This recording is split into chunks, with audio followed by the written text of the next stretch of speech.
Cool.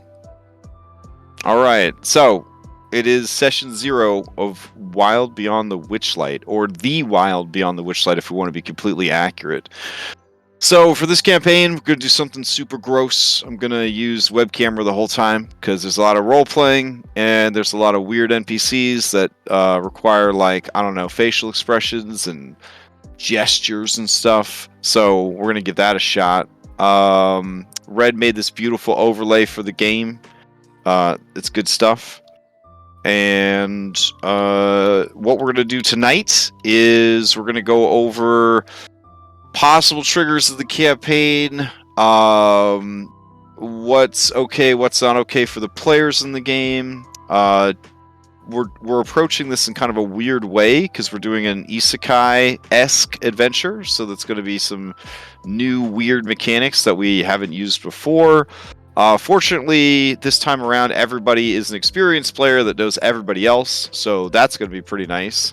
I think this is a really good group that we've put together, and I'm very excited for it. So yeah, let's see. I'm gonna host you real quick. Red Kobold Gaming. Such a business name. You're a businessman now.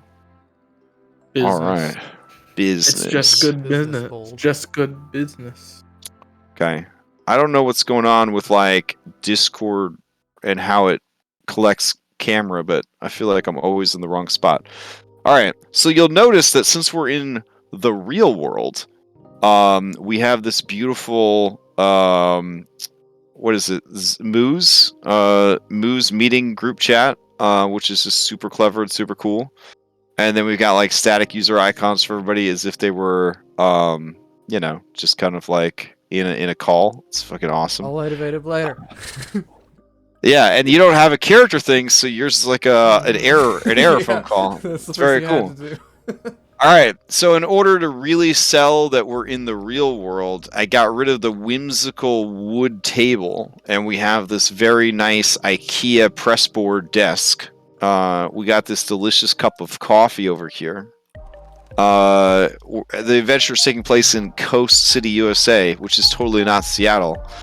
And these are not Seattle public transit passes over here. And here's you guys over here, just kind of chilling on the table. And yeah, so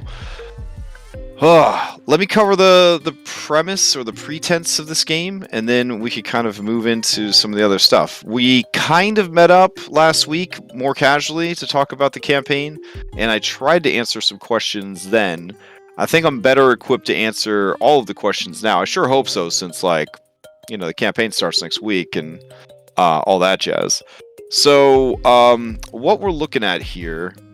Oh man, it's got a little record light at the bottom. Damn, Red, you went all out on that shit. That looks so good. Okay. Anyways, so If any of the viewers hit end, we end the stream on their computer. Oh. That's if you try and hit end, it will end the stream. Oh, that's not good. That's not good. So I joined the Wild Beyond the Witchlight Discord server for DMs or whatever, like I do when I'm running a campaign. I find the Discord for it, and sometimes the Reddit, but usually just the Discord. And when they found out I was running this as an isekai, there was a lot of like, oh shit, that's a great idea. Oh damn, I wish I had done that. The more I read about the adventure, the more perfect this is for isekai adventure. God damn it, should have been isekai adventure from the beginning. So I feel like instincts were good on that one. I think that's going to be really, really fun. We're not going to do this standard, like, you end up in Fantasy World and you're in Fantasy World forever, though. I actually have plans for you to kind of bleed back and forth between the Feywild and the real world. So there's going to be mechanics for that. There's also going to be mechanics for your two different characters that are the same character. So the Dr. Jekyll, Mr. Hyde, Clark Kent, Superman, that is your mundanity and your Phantasona. They are the same character, but they are also different characters. They are maintained as two different characters, as two different character sheets, but they are in effect the same character. That's going to be like the hardest thing to wrap your head around in the campaign, and I think that's part of why we met up last week. It was that concept is a little hard to wrap your head around, right? Because I told you, like, hey, let's play this Dungeons & Dragons campaign. You guys signed up for it. You had these ideas for these cool fantasy characters. I said anything goes. Oh, but I need you to make up a mundane identity for your character. And then I made you custom classes for that mundane identity, which then it was even more confusing because you're like, wait, we're going to get into fights in our normal mundane identities? I thought we were just starting with the mundane identity and then we're going to be fantasy characters. No, you're going to be both throughout the entire campaign. In fact, your mundane class actually runs all the way to 7 because as you switch back and forth, you have the abilities of your mundane character, you have your abilities of your fantasy character.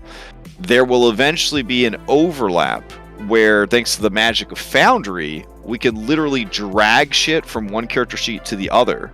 So when you switch to your fantasy self, you'll be able to pull pieces of your mundane character over and slot them in on your fantasy sheet. And when you switch back to your mundane self after a while, you'll be able to pull pieces of your fantasy self back. And then maybe, by the end of the campaign, you'll be some super fucking character that's like all of your mundane shit and all of your fantasy shit at the same time. Who knows? That's kind of the idea, is that you're both. You're in both worlds, you're both characters, but you are a single character trying to navigate being both those characters in both those worlds. So for that reason, the campaign has a little bit more content. I promised I wouldn't do this. It has a little bit more content than what was actually written.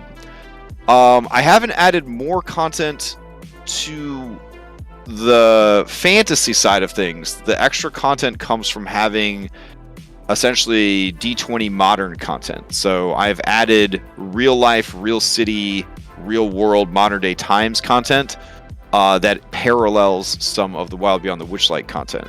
So you are getting a completely unique experience in this campaign that you wouldn't get in a normal Witchlight game. So I'm pretty happy about that. So I will be writing some original content for it.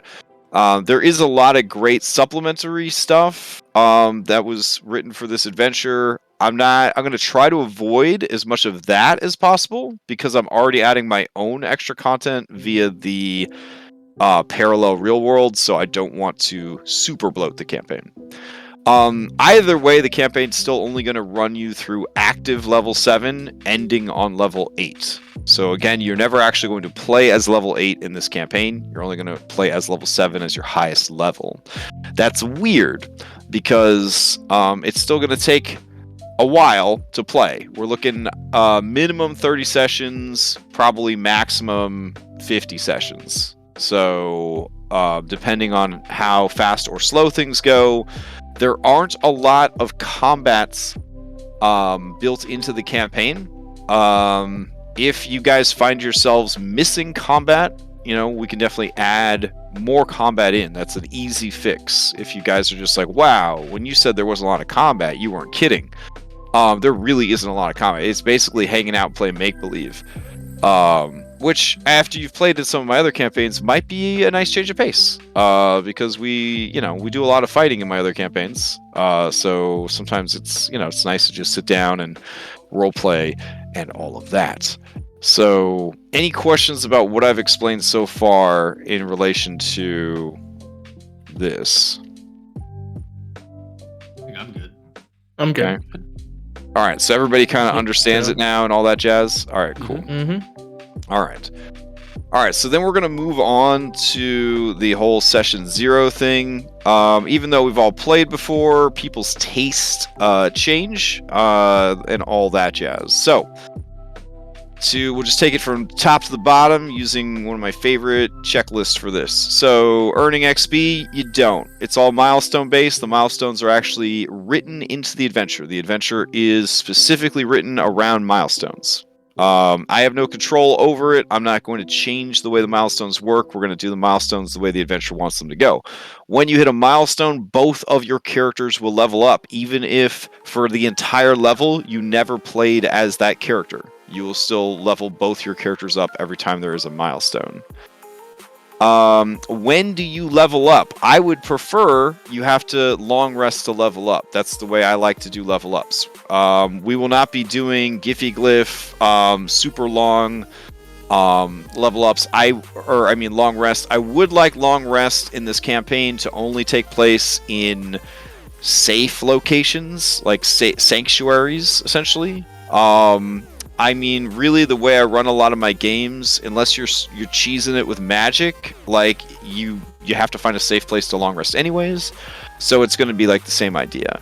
So let's see. Player behavior. Alcohol, that's on you. You know your limits. You're here to relax and have fun. If you are drinking so much that it's disruptive to everyone else and causing a problem for the game, then we're gonna have to talk about it. If it's a continued thing, then you get kicked from the game. Same thing with narcotics. It's the last 2 years have been hard. If you got to get super baked to relax and play some Dungeons and Dragons, I ain't gonna judge. Just know your limits. Cell phones and digital devices. We're playing VTT, so you know your limits. If you are a full-time DM and you're playing for a change, and it's really boring to only control one character, and your brain is like, I need some more things to do, and you're browsing Reddit in another window or whatever, as long as you're not holding up the game by not following the thread of the adventure, by not paying attention in combat, as long as you're not the cleric and letting people fucking die because you're watching TikTok videos, as long as you're not the spellcaster whose counterspell could have saved the entire party from a TPK, but you didn't notice because you were leveling up your Final Fantasy XIV character in another window. So like, do you? If this is an IRL game, I would be pretty like, I don't really want you having your phone out unless you're using your phone for like resources for the game, blah blah blah. But this is an online game, so I'm not at your house. I can't stop you from doing the stuff you're doing. But again, this is a communal game. This is a group activity. You need to be watching out for each other, and if you're distracted all the time, then it's probably not the best thing. All right, that goes into player attention. If you're a player that is constantly distracted, constantly walking away, we call on you for your turn and you're not there. You mute your mic and then you start like walking your dog and we don't know where you went, or whatever it is. Eventually, if it does become a problem, just like attendance, right? If you're missing too many sessions, there are other people that actually want to play. So we will probably say, hey, it's not a good fit. You just don't have the attendance or the attention span for this campaign. We're going to move on to somebody else. Just keep that in mind. Disruptive topics. Everybody's played games with me. Sometimes we'll bullshit if we all show up early before a game. Sometimes we'll bullshit after a game. During a game, not the best time to voice any of your opinions about religion, politics, the state of the world, or any of that kind of stuff. We're all here to play D&D. You guys are paying customers. This is your time. I'm here to run a game for you. This is not, even though we're all friends, this is not, 6 friends hanging out shooting the shit. This is 6 hobbyists showing up to engage in their hobby. Like, we have plenty of other opportunities to hang out, bullshit, play games. Other than D&D, we're here to play Dungeons & Dragons. That's what we're going to do. So just kind of keep that in mind. Unannounced dice rolls. What happens when a player makes dice rolls without saying anything? Again, don't roll dice. Don't roll checks unless I ask for the checks. Because here's the thing: a lot of times you don't even need to roll checks, right?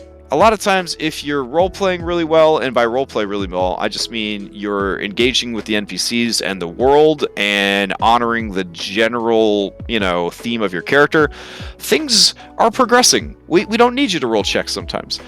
Maybe you say, I look around the room, and the thing that I need you to find, I didn't need you to roll a fucking check for. I can just be like, oh yeah, it's there. You got it. So you don't always need to roll checks. So don't be throwing out dice unless you need to. Dice rolls against one another. This is very like touch and go. What is comfortable with the group? So I don't want to see an eloquence bard running up into the game and then rolling like deception checks on everybody and persuasion checks on everybody and expecting everyone else in the group to do whatever that person says. Most assuredly, I don't want a person mind controlling everyone with magic or any other kind of stuff. You need to respect the other player's agency at the table. You could try to convince someone of doing something, and then that player might say, give me a persuasion check. And then they will decide, based on your role-playing, your persuasion check, how they feel, right? Do they go along with your character, or do they not go along with your character? The only exception to this is deception checks. If your character, especially if it's related to the story, is having to lie about something, we would do deception checks and intuition checks. Those are both done behind the screen, so neither of you would know what the fuck's going on anyways. I would tell you, oh yeah, what they're saying is the truth, blah, blah, blah, and we move on with our lives. But yeah, you are a group, you guys work together. I know roleplay wise, you want to have you want to have those moments where you convince everybody that your crazy plan is going to work. That's cool, but don't expect it to 100% work. It is still an opt-in experience for the other players. And we all know this. Let's see. Player expectations, types, goals, and diversity. So, Coville, who I got mad respect for as a designer,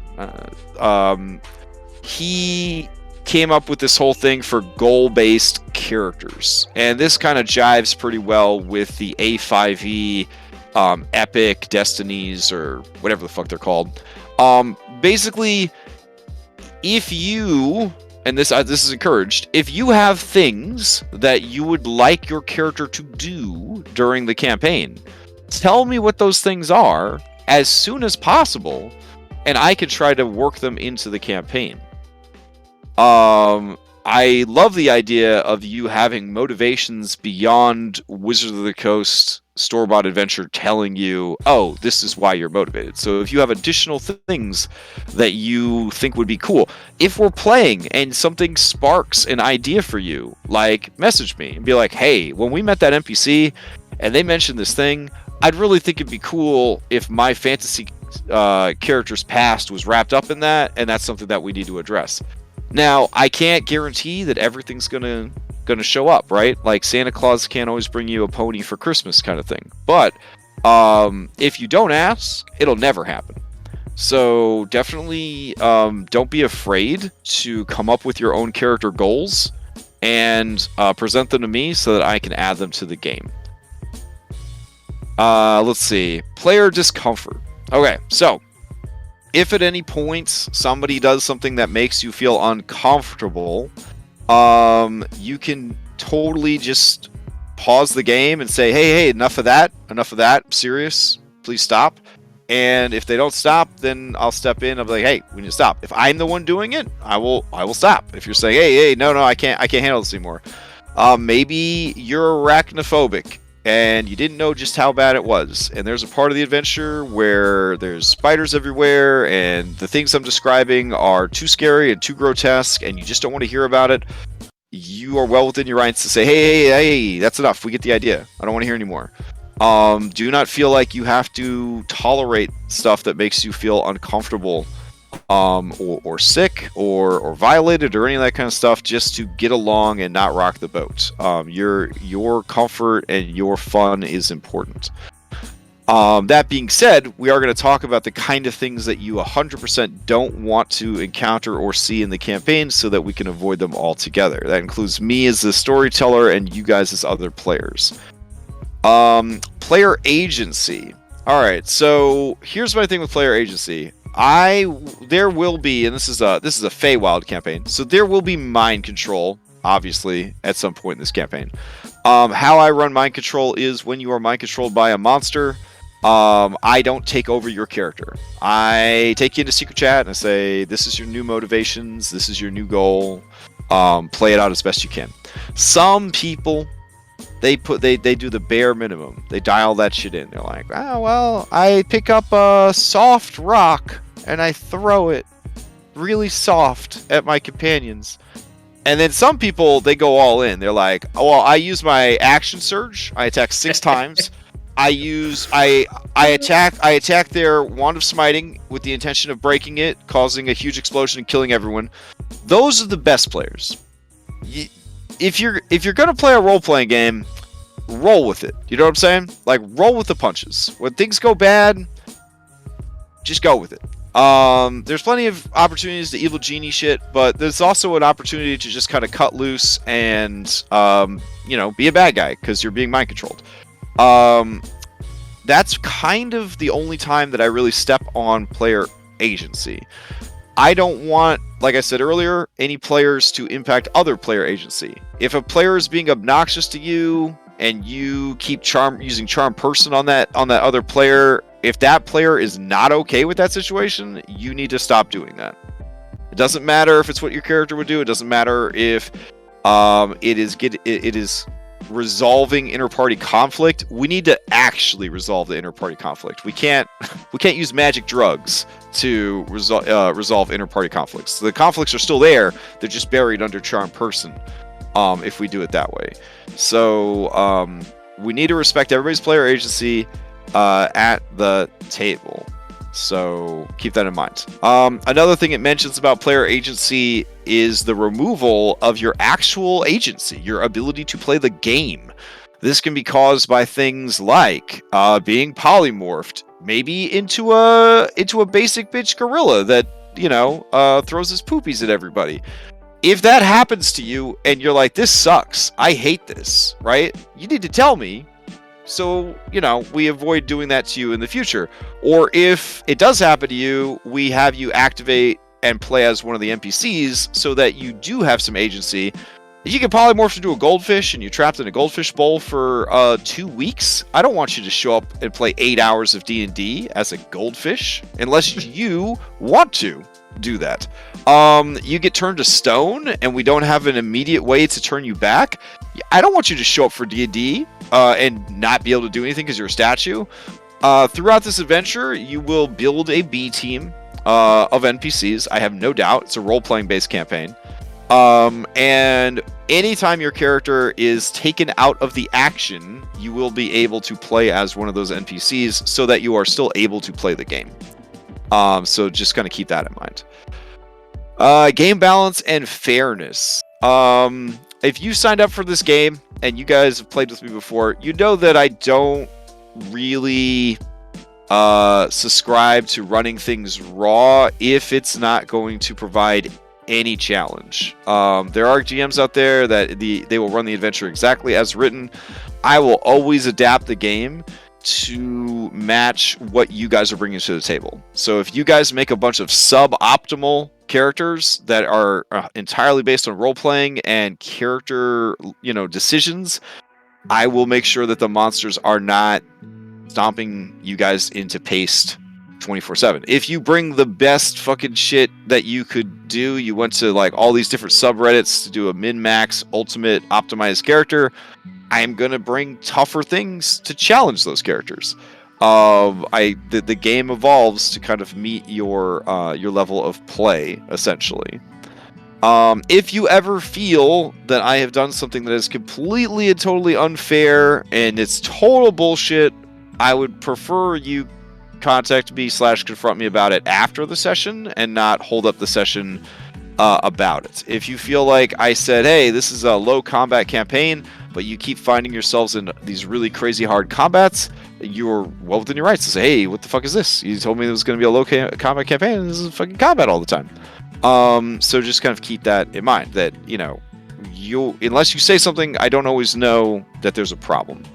And game balance and fairness. In this campaign, there is not a lot of game balance. You will have a lot of fights that seem incredibly easy. You will have fights that you're like, why are we fighting this person? And if you feel like that, you probably shouldn't have fought that person. There are some really hard encounters in this game that you probably weren't supposed to even get in a fight in the first place. So kind of feel out the situations you're in. And if you want, you can go full meta. You can be like, hey, I get the feeling like, should we run? Should we run right now? And like, I'll be like, you know what? You probably should. Like, I'm okay with telling you that.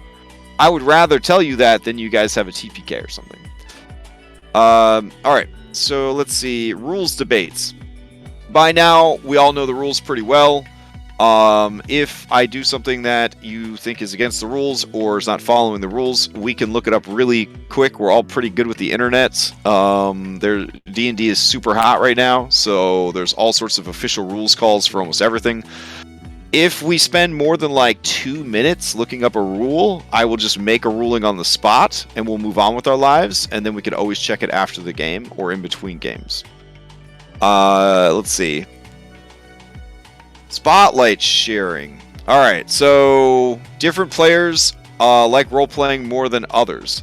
This particular group, everyone's kind of like a balanced player in my opinion. So no one here is a hardcore Spotlight hog, so I don't think that's ever going to be an issue. If you feel like someone is being a Spotlight hog and I'm not noticing that they're being a Spotlight hog, please contact me about it and be like, hey, I feel like every session is just the Dom show. Like, I feel like Dom's the main character and it's just the Dom show and we're all just there watching Dom play D&D.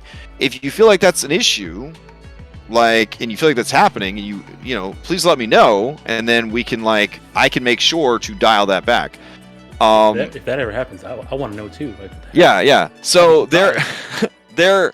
I will actually, in some games, I will actually set alarms on my phone to make sure that I am checking in with every single person at the table to make sure that they're all getting time, because in some of my games I do have people that will they'll hog the whole fucking session if they can get away with it. Like, it'll just be me and them the whole session if they can get away with it. Some of my players hardcore into role playing, hardcore into lore, and the other players like them, you know, their performance and like their role playing. And then the next thing you know, those other characters are kind of fading into the background. So we want to make sure that everybody is getting their chance to be in the spotlight. Everyone is pursuing their character goals. Everybody feels like they're actually playing the game. Some players are spectator players. It is okay to be a spectator player, but I'm still going to keep coming back to you and making sure that you don't want to come into the spotlight, even if you're a spectator player. Let's see. Meta knowledge. All right, there's literally a skill in this campaign called meta knowledge.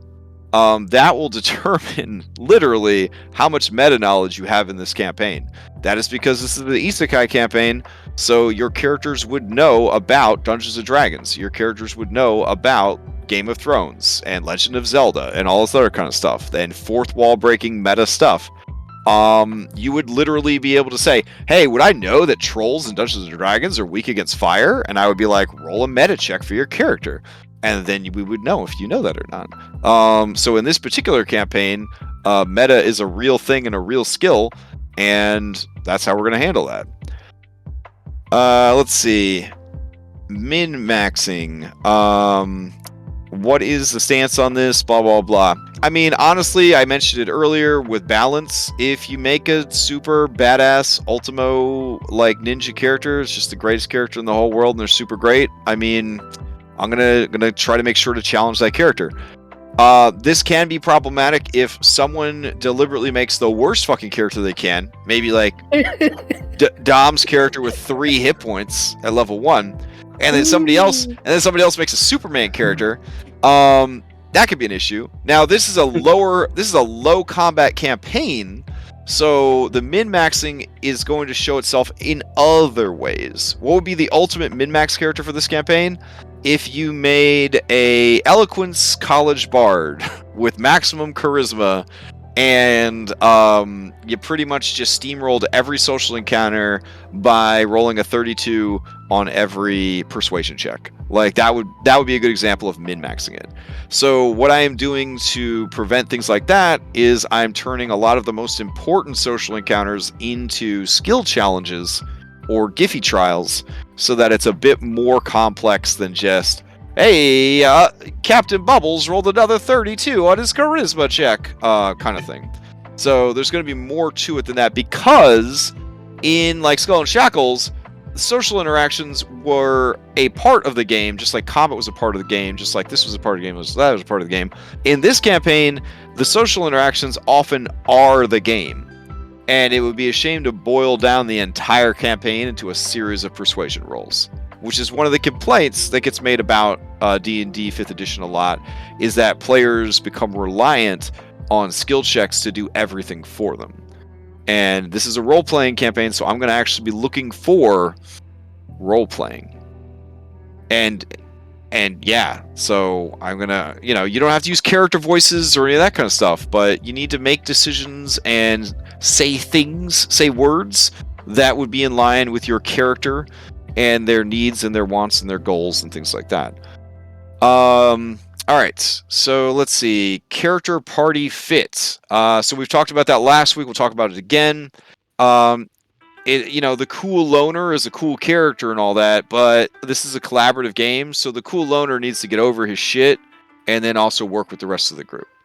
The hyper edgelord, cool, great. You still need to be able to hang out and work with the rest of the group.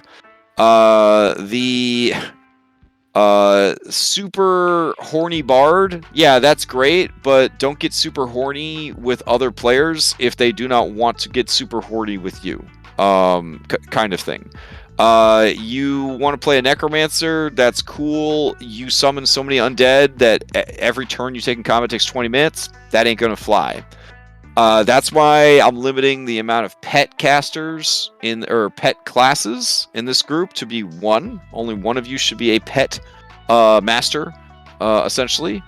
If you have more than one pet master, it's going to slow things down considerably. Valdez introduces a lot of pet classes, and they also tell you limit how many of these you have per group. You can't have a group of like 7 or 8 PCs and everyone's a pet caster. We're going to be there all day long.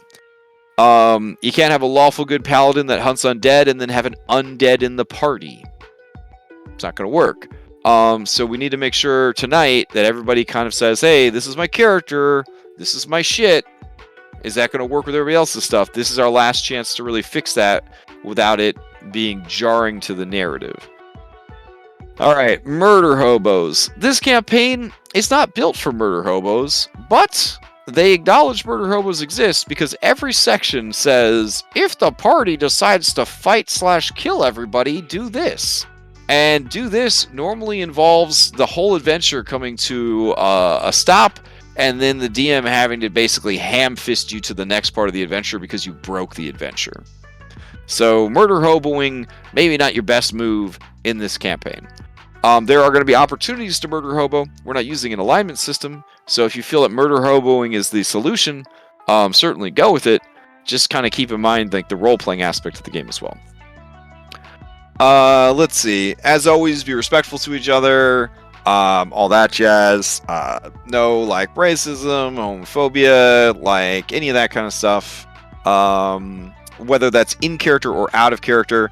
A good example of this is Al ran a game for Extra Life one year. It was set in 4th edition in the Points of Light setting. I played as a Eladrin.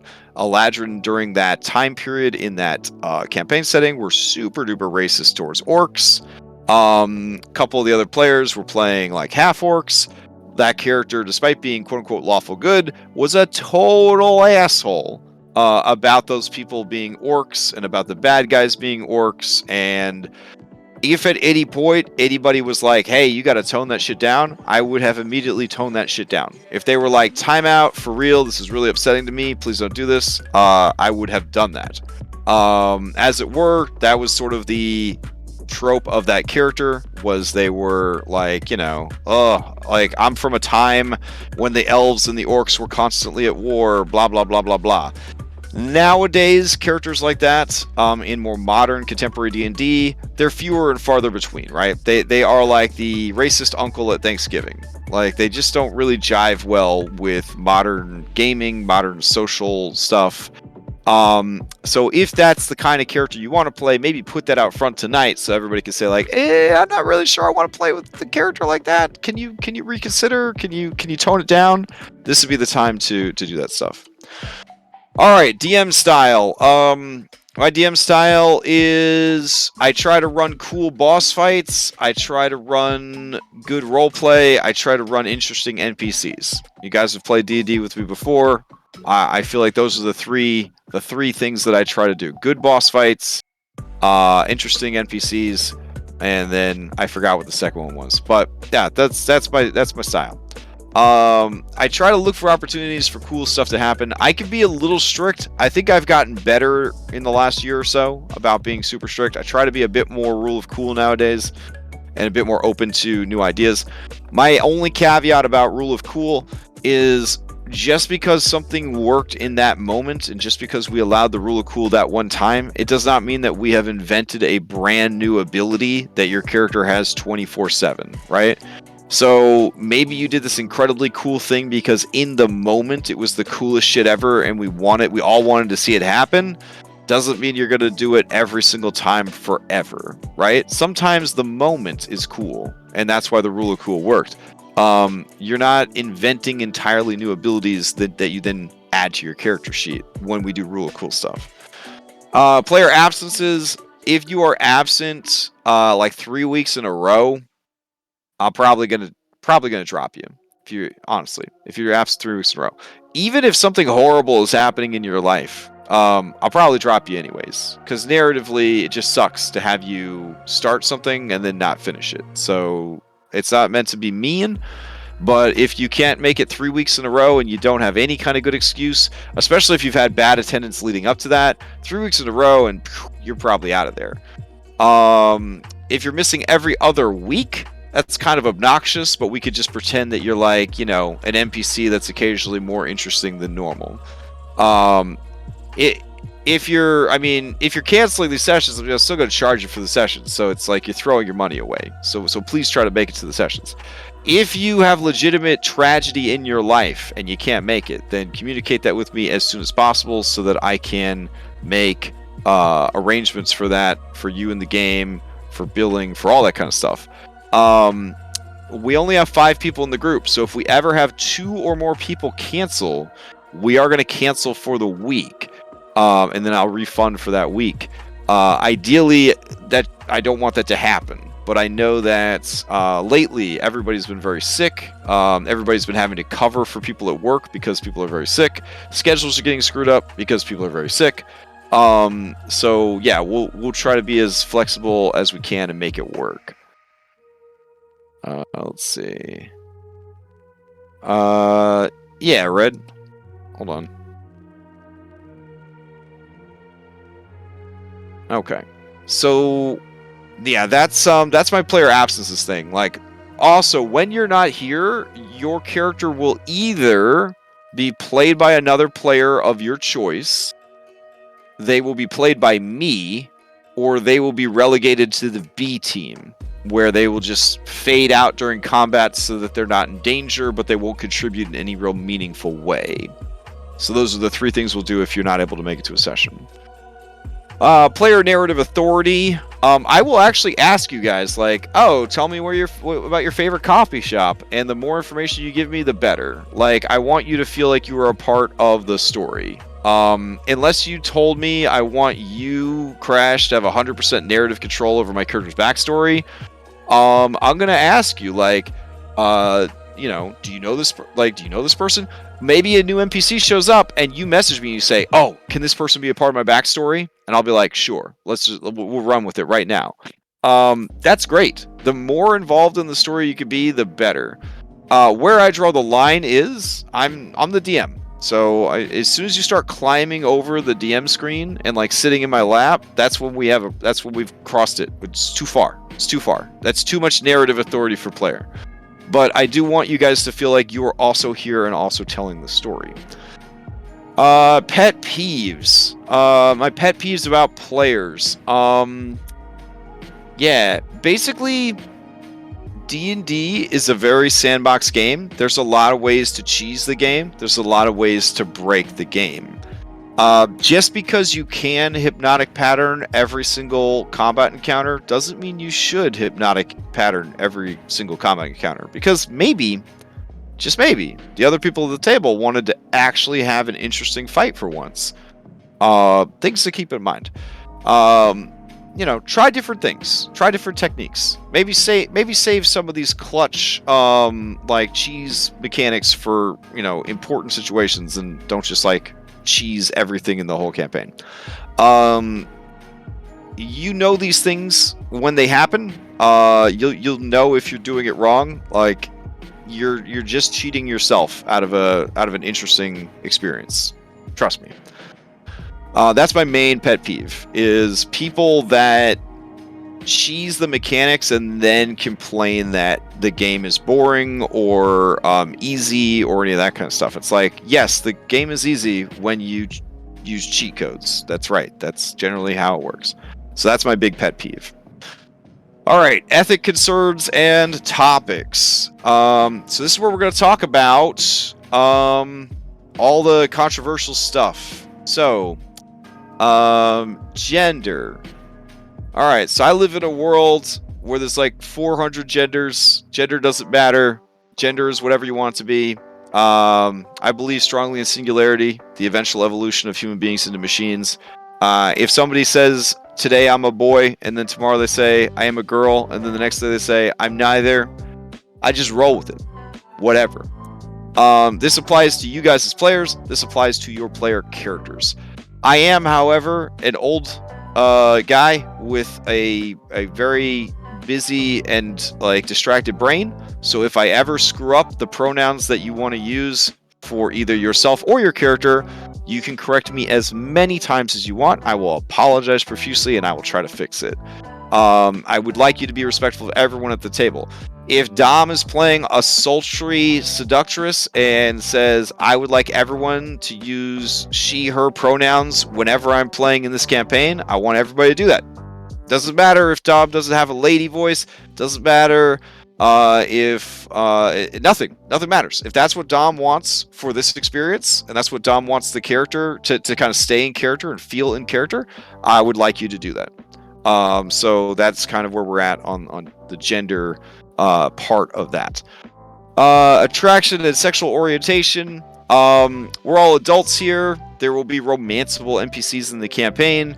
As far as romancing each other, that's between you guys. I do not want anyone to make romantic advancements to another player unless that player is comfortable with that. Okay? So just kind of keep that in mind. As your DM, as your paid DM no less, I am in a way like a hooker. So if there's an NPC and you're like, I am gonna hit on that NPC, I will shoulder your advances for the story.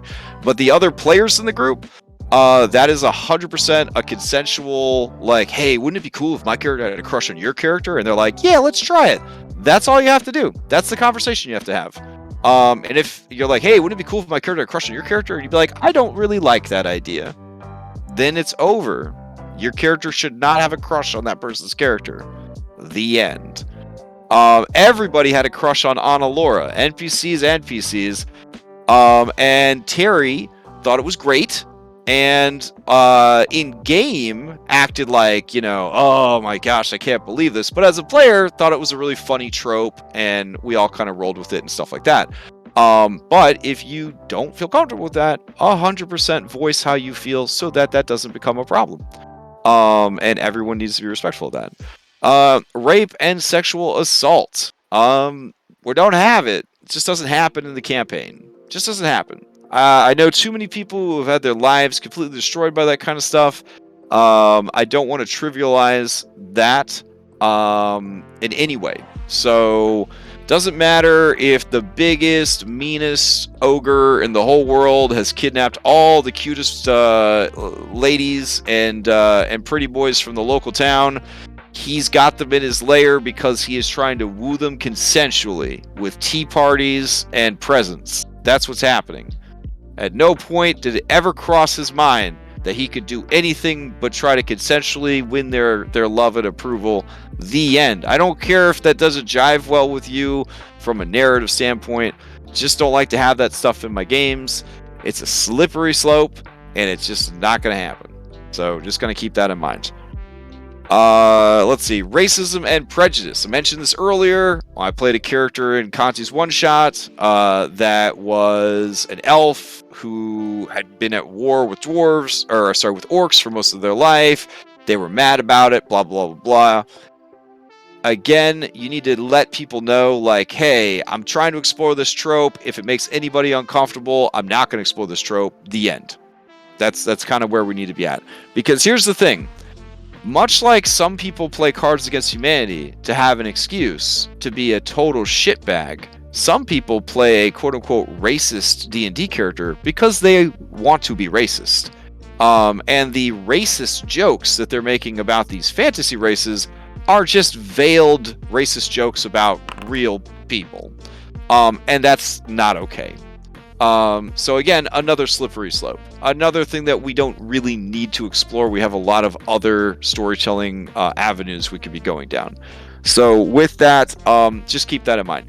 We play in Dritz Duerden's Sword Coast, right? The civil rights movement, Dritz Duerden, Drow aren't evil anymore. No race is inherently evil per 5th Age of Magic. Some people gonna be upset about that.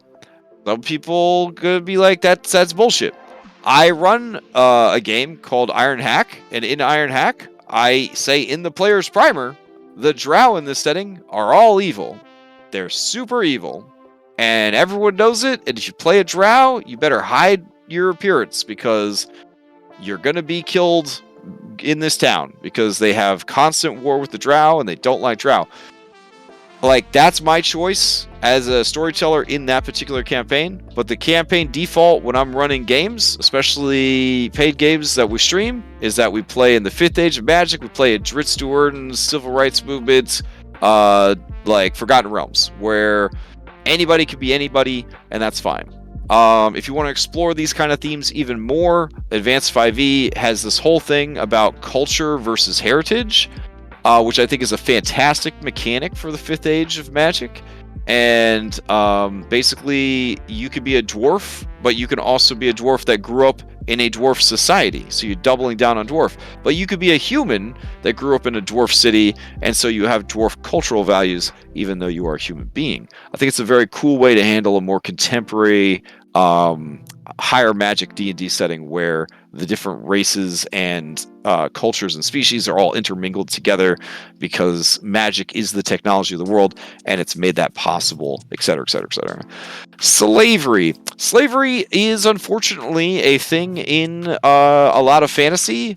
There are slaves in this campaign.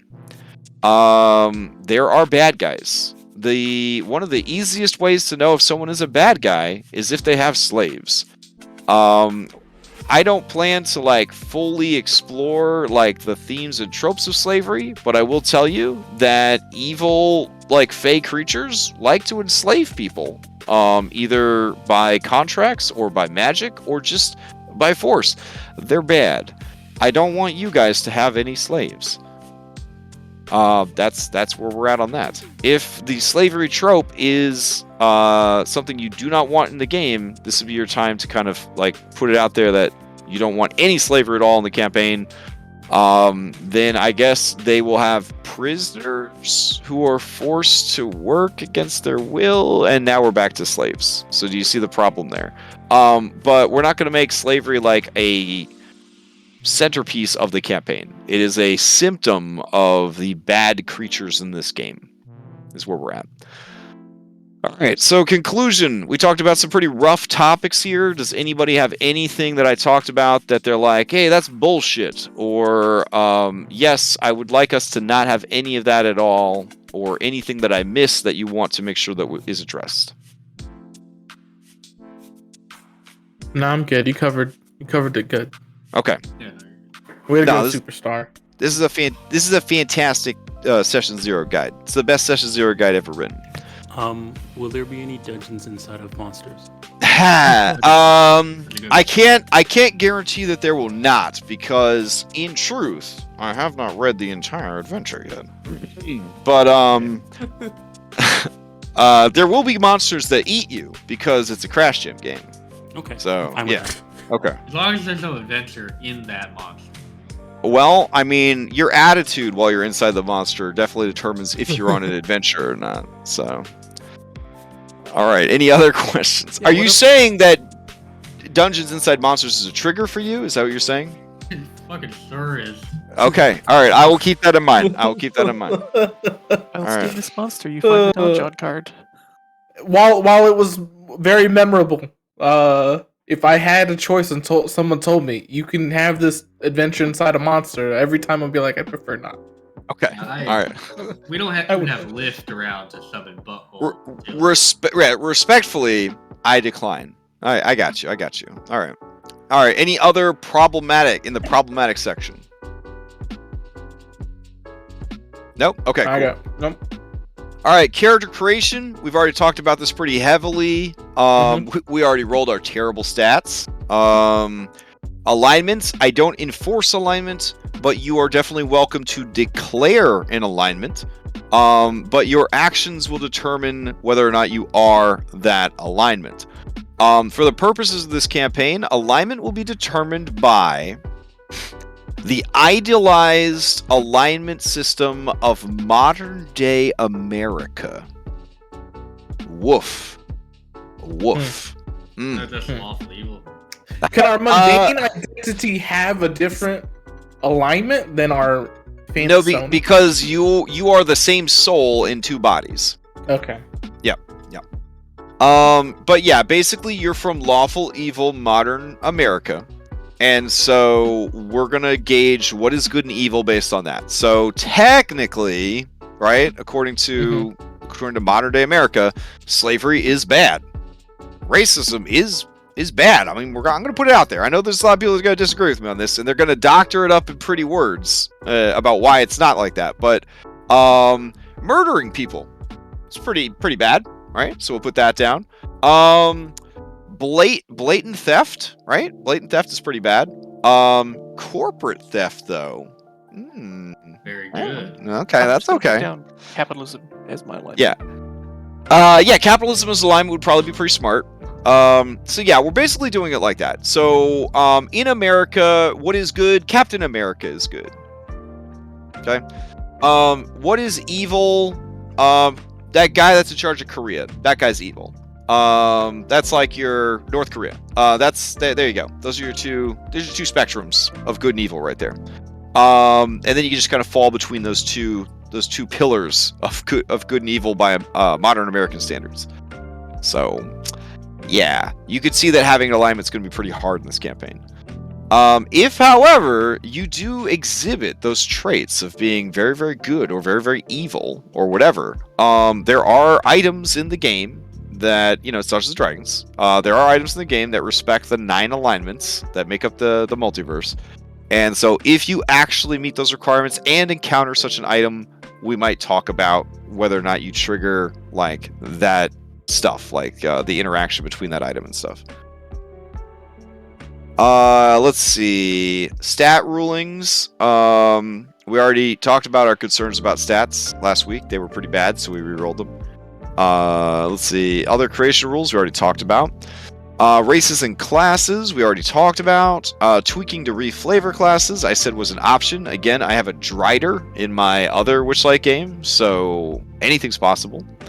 Classes we already talked about what's allowed and what's not allowed. Tweaking and reflavoring classes, we're literally using classes I made up on the spot for this game, so that's the whole thing. Game style, character lifestyle. So, this is a gated sandbox. So, you will have access to this area, and then you will find the MacGuffin that unlocks this area. And then, you'll find the MacGuffin that unlocks this area. And then, you'll find the MacGuffin that unlocks this area. So, that's what a gated sandbox is.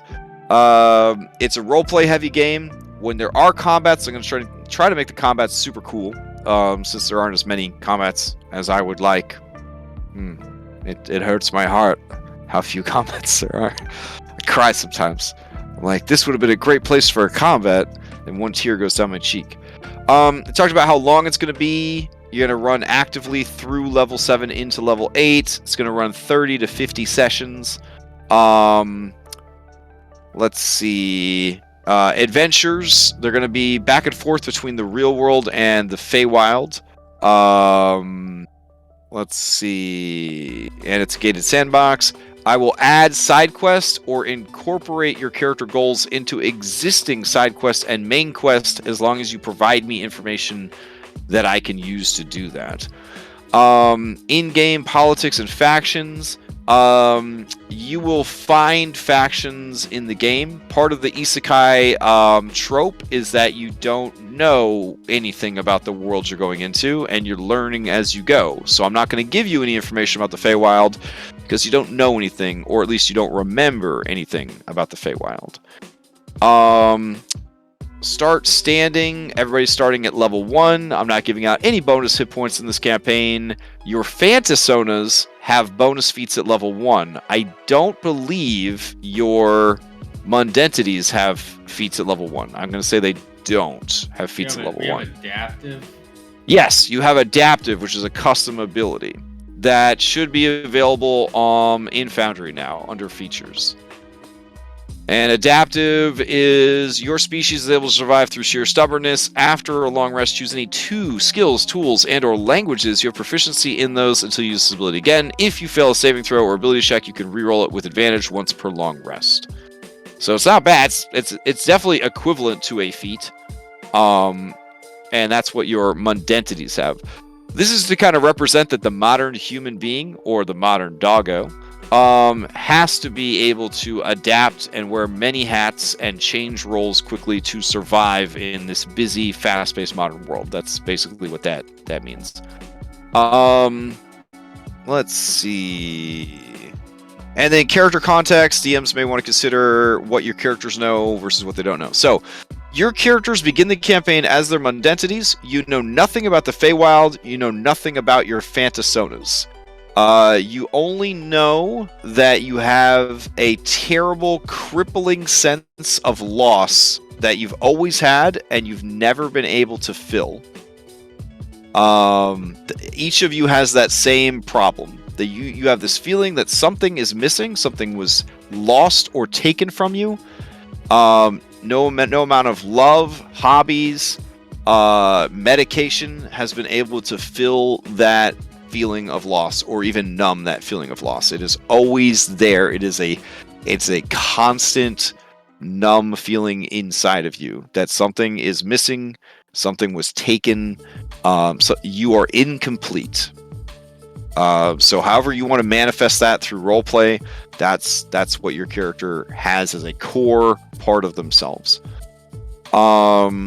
Backgrounds, feats and mounts. So your backgrounds are based on your mundentity that you told me. There is no actual background. The skills from the quote-unquote background are built into the custom class I made for you.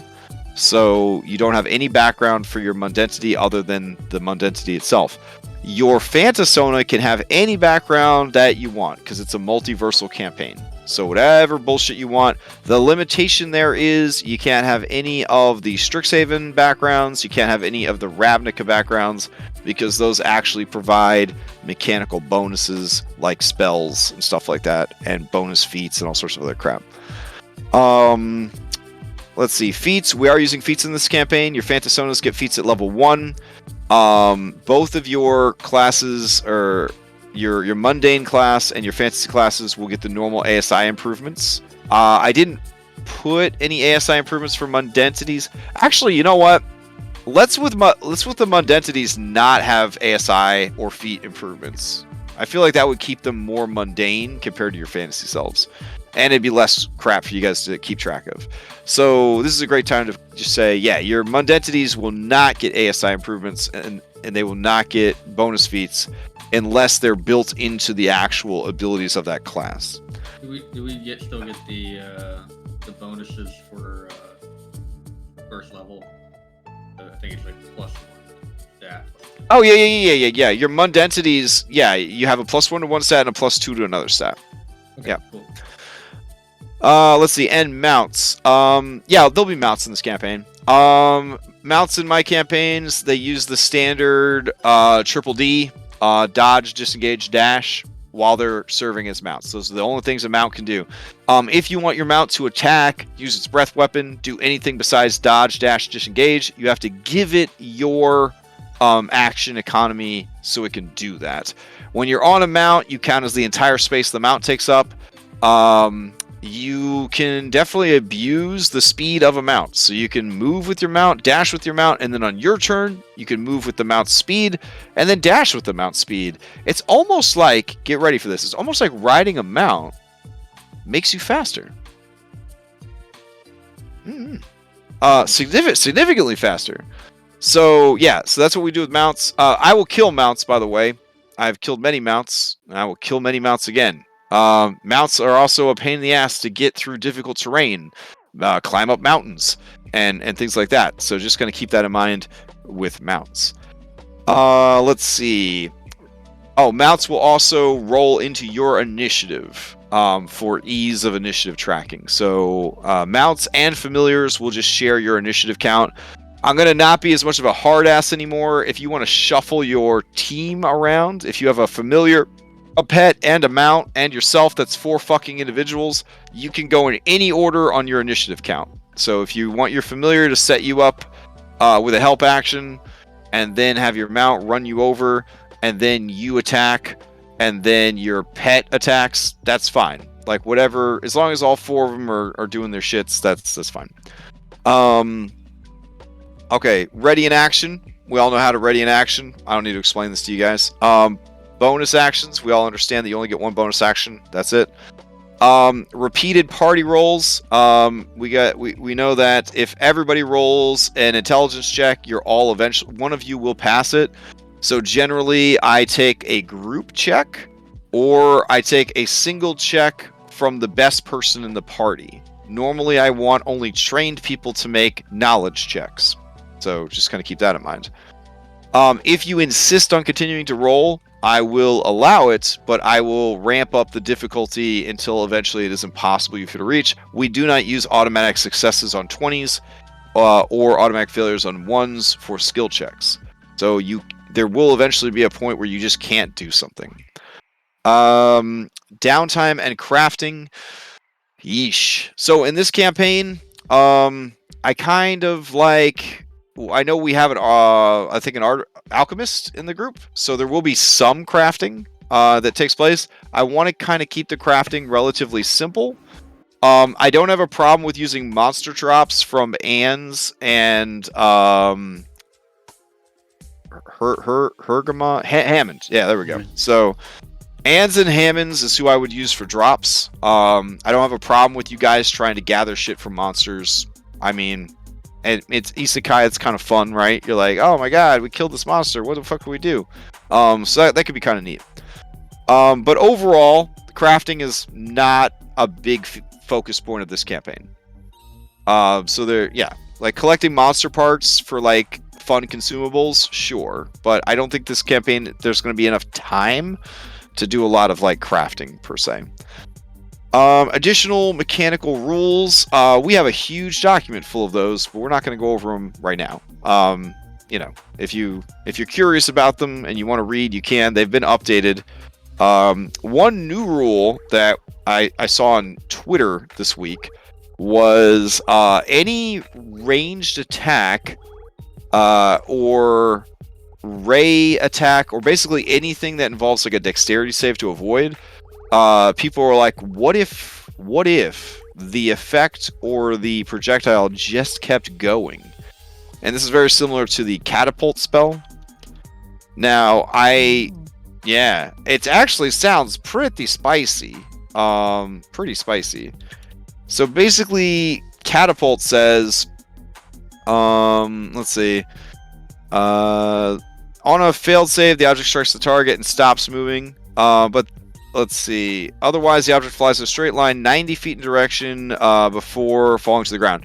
So the idea is you track the movement of like the projectile or the spell effect until it reaches its conclusion.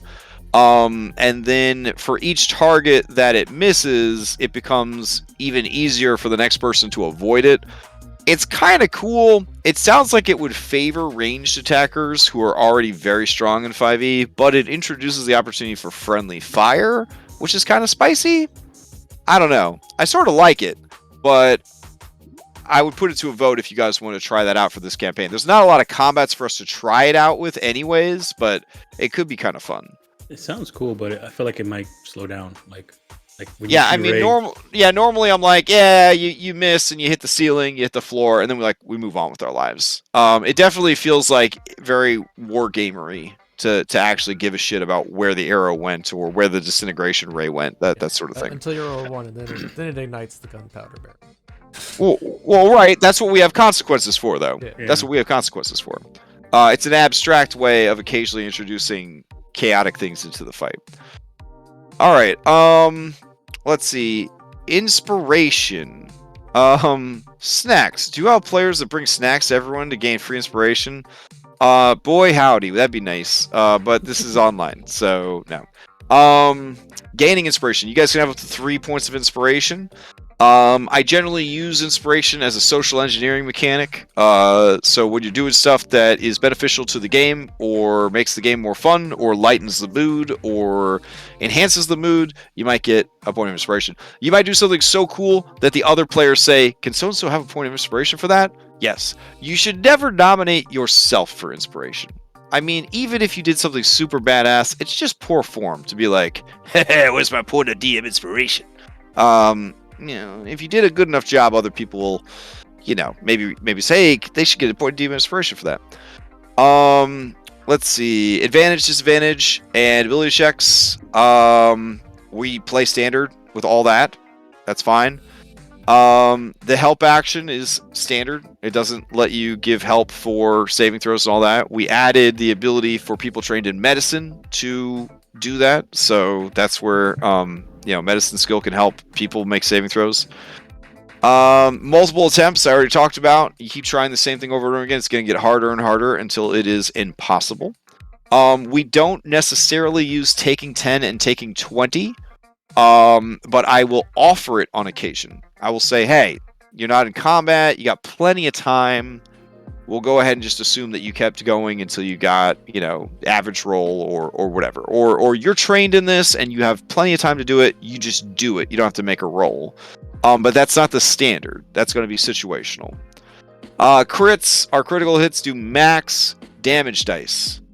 They hit very hard. If you are a character with 3 hit points, you will die from a critical hit. The end. There's no ifs, ands, or buts. If you are hit critically, you will die. You will die. In fact, Dom, if you fall down and scrape your knee, you will die. So you have glass bones. I know. Yeah, okay. Critical fumbles, we use consequences. Critical successes, we use boons. Critical fails, we use consequences. Let's see. Actually, there's one good thing about this. Mm-hmm. If I ever get, succeed across and lose 25% of your max HP, I'll only lose 1 HP. Oh, you play in the system now. Yeah, Capitalism. Alignment, capitalism. Real quick, I have a question. Yeah. Since we're talking about it, if Dom's character dies, what happens to Dom's mundentity? Oh, yeah, no. It's the same body and the same soul, but the body changes back and forth. I guess I said it was the same, one soul, 2 bodies, but technically I guess it's just the same. Yeah. It's more like transformations. Transformations. Yeah, exactly. You werewolf between the two. Yep. I feel like it'd be terrible to have like this awesome power and then die and then go back to being like a basic bitch. Yeah. So we are using fate points though. So if you would die and you don't want to die, you can spend your fate point. I am working on, it's not ready yet, but I am working on a system based on Wildermyth that when you would use a fate point, you can choose from a menu of things. So you could be like, instead of dying, I live, but then I have to roll on the you got done fucked up table. Or and then one of the results on the you done got fucked up table is you didn't get fucked up. Which sounds kind of cool. And then you could say, I do die, but in dying, I deliver one dope-ass hit against the bad guy. Or I do die, but for the rest of the fight, everyone else fights harder than ever, and they get a bonus. So there's other things you could do. So if you're like, yeah, this would actually be a really cool time for my character to die, but on the way out, they're going to spend their fate point to just do this totally badass thing. Now, if none of the things on that table for fate points is what you're looking for, you could always be like, hey, if I die, like, can I use my fate point to do this, or this? And that'd be a cool idea. We might add it to the things that you could do with a fate point. So that's the idea. Is the fate point is it costs you everything, but maybe you did something super cool on the way out. Let's see. How is stealth working? I'm pretty liberal with stealth because IRL I have the lowest perception score you could possibly imagine. A grizzly bear could be behind me right now, and I would have no idea. Like, that's how bad my charisma score is. Or not charisma, perception score. Like, I have no idea. No idea what's going on around me. No spatial awareness, no peripheral vision, no nothing. So, for me, when the game is like, oh yeah, these guards have a passive perception of 10, it makes sense to me that the entire party could sneak past these guards, honestly. You didn't get hired to be guards because they had good perception. They get hired to be guards because they're willing to stand someplace for a long time holding a spear. That's why they got hired. So I'm pretty liberal with stealth. I know there's some DMs that are really strict about it. I consider myself to be pretty damn liberal with stealth. I also am starting to integrate social stealthing. So basically blending in with a crowd. So stealth using your charisma score is social stealthing. So that's something you should kind of keep in mind. Unseen attackers and invisibility. So with unseen attackers and invisibility, 5th edition it kind of shits on invisibility because invisibility prevents you from taking opportunity attacks and being targeted by like 80% of the spells in the game. So invisibility is already really strong. So generally they want you, unless the character is also stealthing, they want me as the DM to just be like, there they are, you see their footprints. There they are, you see them kicking up dust as they move around. So I'm going to try to actually use the invisibility status from now on. And monsters will just turn into little sparkly balls so that you know, like, oh, there's the monster. I am in the bad habit of just like toggling off their visibility, and then you guys are like, where'd the monster go? I think that's a lot more interesting and exciting, but that kind of goes against the spirit of 5th edition invisibility. So I'm going to try to get back on track with running invisibility the way it's intended to be run, which is, like the Predator. Like, oh, I can see the distortion of like light around your character or whatever. You're hard to hit, but I kind of know where you are unless you make a good stealth check. I guess you always give him cunning action, have him bonus action, hide at the same time. Oh, right. Yeah. So invisibility plus stealth, it's going to be hard for you to keep track of them because they're going to have advantage to those stealth checks. All right. Traps. I do use traps. In fact, one of the consequences is a random trap goes off. Generally, I like traps that are actually pretty nasty. I don't know how many traps are in this adventure, but you can definitely expect there to be traps in this adventure, so just keep that in mind. NPCs and creatures.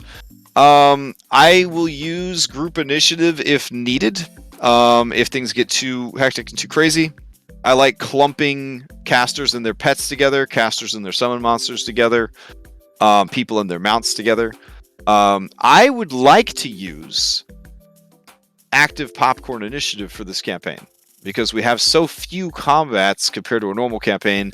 It just makes those combats so much more interesting if combat can kind of flow and move and be passed back and forth and things like that. Are you guys okay with that? I've never used popcorn initiative, so there's going to be a learning curve. So okay. As long as everybody's okay with me going like, oh, I fucked up. Oh, well. Oh, okay. yeah. No. That's actually the best way to do popcorn is not to stress being like the best possible OP like abuse of the system. Yeah. Yeah, a lot of the problems I've run into with groups is there's a handful of people that take it too seriously, and then they ruin the fun of it for everybody. So Yeah, I'm in the same situation as Al. So, like, yeah. I understand it in theory, but okay. Yeah. We'll all right, we'll give it a shot, and then we'll see how it goes. Vendors. So this is a Feywild campaign. So they don't even use money half the time. It's all about trading goods, promises, ethereal things. Like it's wild. Beyond the Witchlight. In the real world, you will have money, and you can use money to buy things. I don't give a shit, because your money in the real world means nothing in the Feywild. If you prove me wrong on that by trying to abuse the real world money mechanics of you have money, then I guess we'll have to deal with that when it comes around. But suffice to say, in the real world, unless your character, your mundentity is poor, right? Unless you said, my guy's poor, or in some people's case, my person is a dog, right? So you might not have any money if you're a dog. But generally, like, you have money because you live in the world and you do stuff. It is the year 2020, so you probably don't have a lot of money. But you have enough money to buy dinner and a cup of coffee. You know, you have enough money to put gas in your car. Like that's kind of what we're going with here. No one gave me what? You don't buy that coffee and you can pull your up from your bootstraps, you know? Oh, exactly. Nobody said my mundentity is a rich baby boomer, so I guess you missed an opportunity there. Oh well. Other creature rules. Yeah, so we're gonna use the B team, I think, would probably be the best way to handle it, because I have a feeling that you are going to collect many NPCs on this adventure. So I feel like B team is probably the best way to handle that. I do have a question on that. Is there anyone else who's like a summoner? Oh, because you're a captain, right? Captain. So you have I'm a captain. Yeah. Red had considered being a beastmaster, but I think they went with sorcerer. Okay. Okay. Because I get it. Yeah. Just wanted to make sure. I don't want to have too many NPCs that we would all have to deal with. All right, magic items. This is a Feywild campaign. There will be a fuckload of trinkets. There will be a lot of trinkets. There will be a lot of consumables. I believe there are a handful of cool magical items for you guys to get.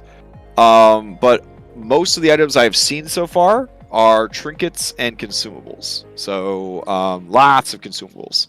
So that's something that we're all going to have to keep track of, I guess. Let's see. Spells and spell effects. We use the Foundry templates for that. Spell tweaks. The only spell tweak I can think of right now is Silvery Barbs. I think it needs to be a second level spell. That's my only thing. I don't mind if you take Silvery Barbs, but I feel like Silvery Barbs should have been a second level spell. I'm not a spellcaster, so okay. Yeah. Material components. I think for this campaign, material components would actually be really cool to enforce. I don't know if you guys want to do that or not. Some people like to play Witcher 3 and never do any alchemy. Some people like to play Witcher 3 and do all the alchemy. It really comes down to that. Like in D&D, you can just say I have an arcane focus and I never worry about spell components again, or you could say I actually need the spell components listed for the spells to do things, which for an isekai campaign could be very exciting, because now you're having to go and you remember how to cast these spells, but now you also remember that you need things to cast a spell, and now that's another part of the adventure, is finding those material components. So, yeah. What do you guys say? Do you want to try to do material components in this campaign, or just dial it in with arcane focuses? Cantrips. Cantrips don't need spell components, do they? Most of them don't. No. I know that, like, playing Blood Hunter, I don't think any of the mutagens and stuff like that require components. No, roleplay wise, you could say they do if you want. That's what I would like. Yeah. Okay. Cool. All right.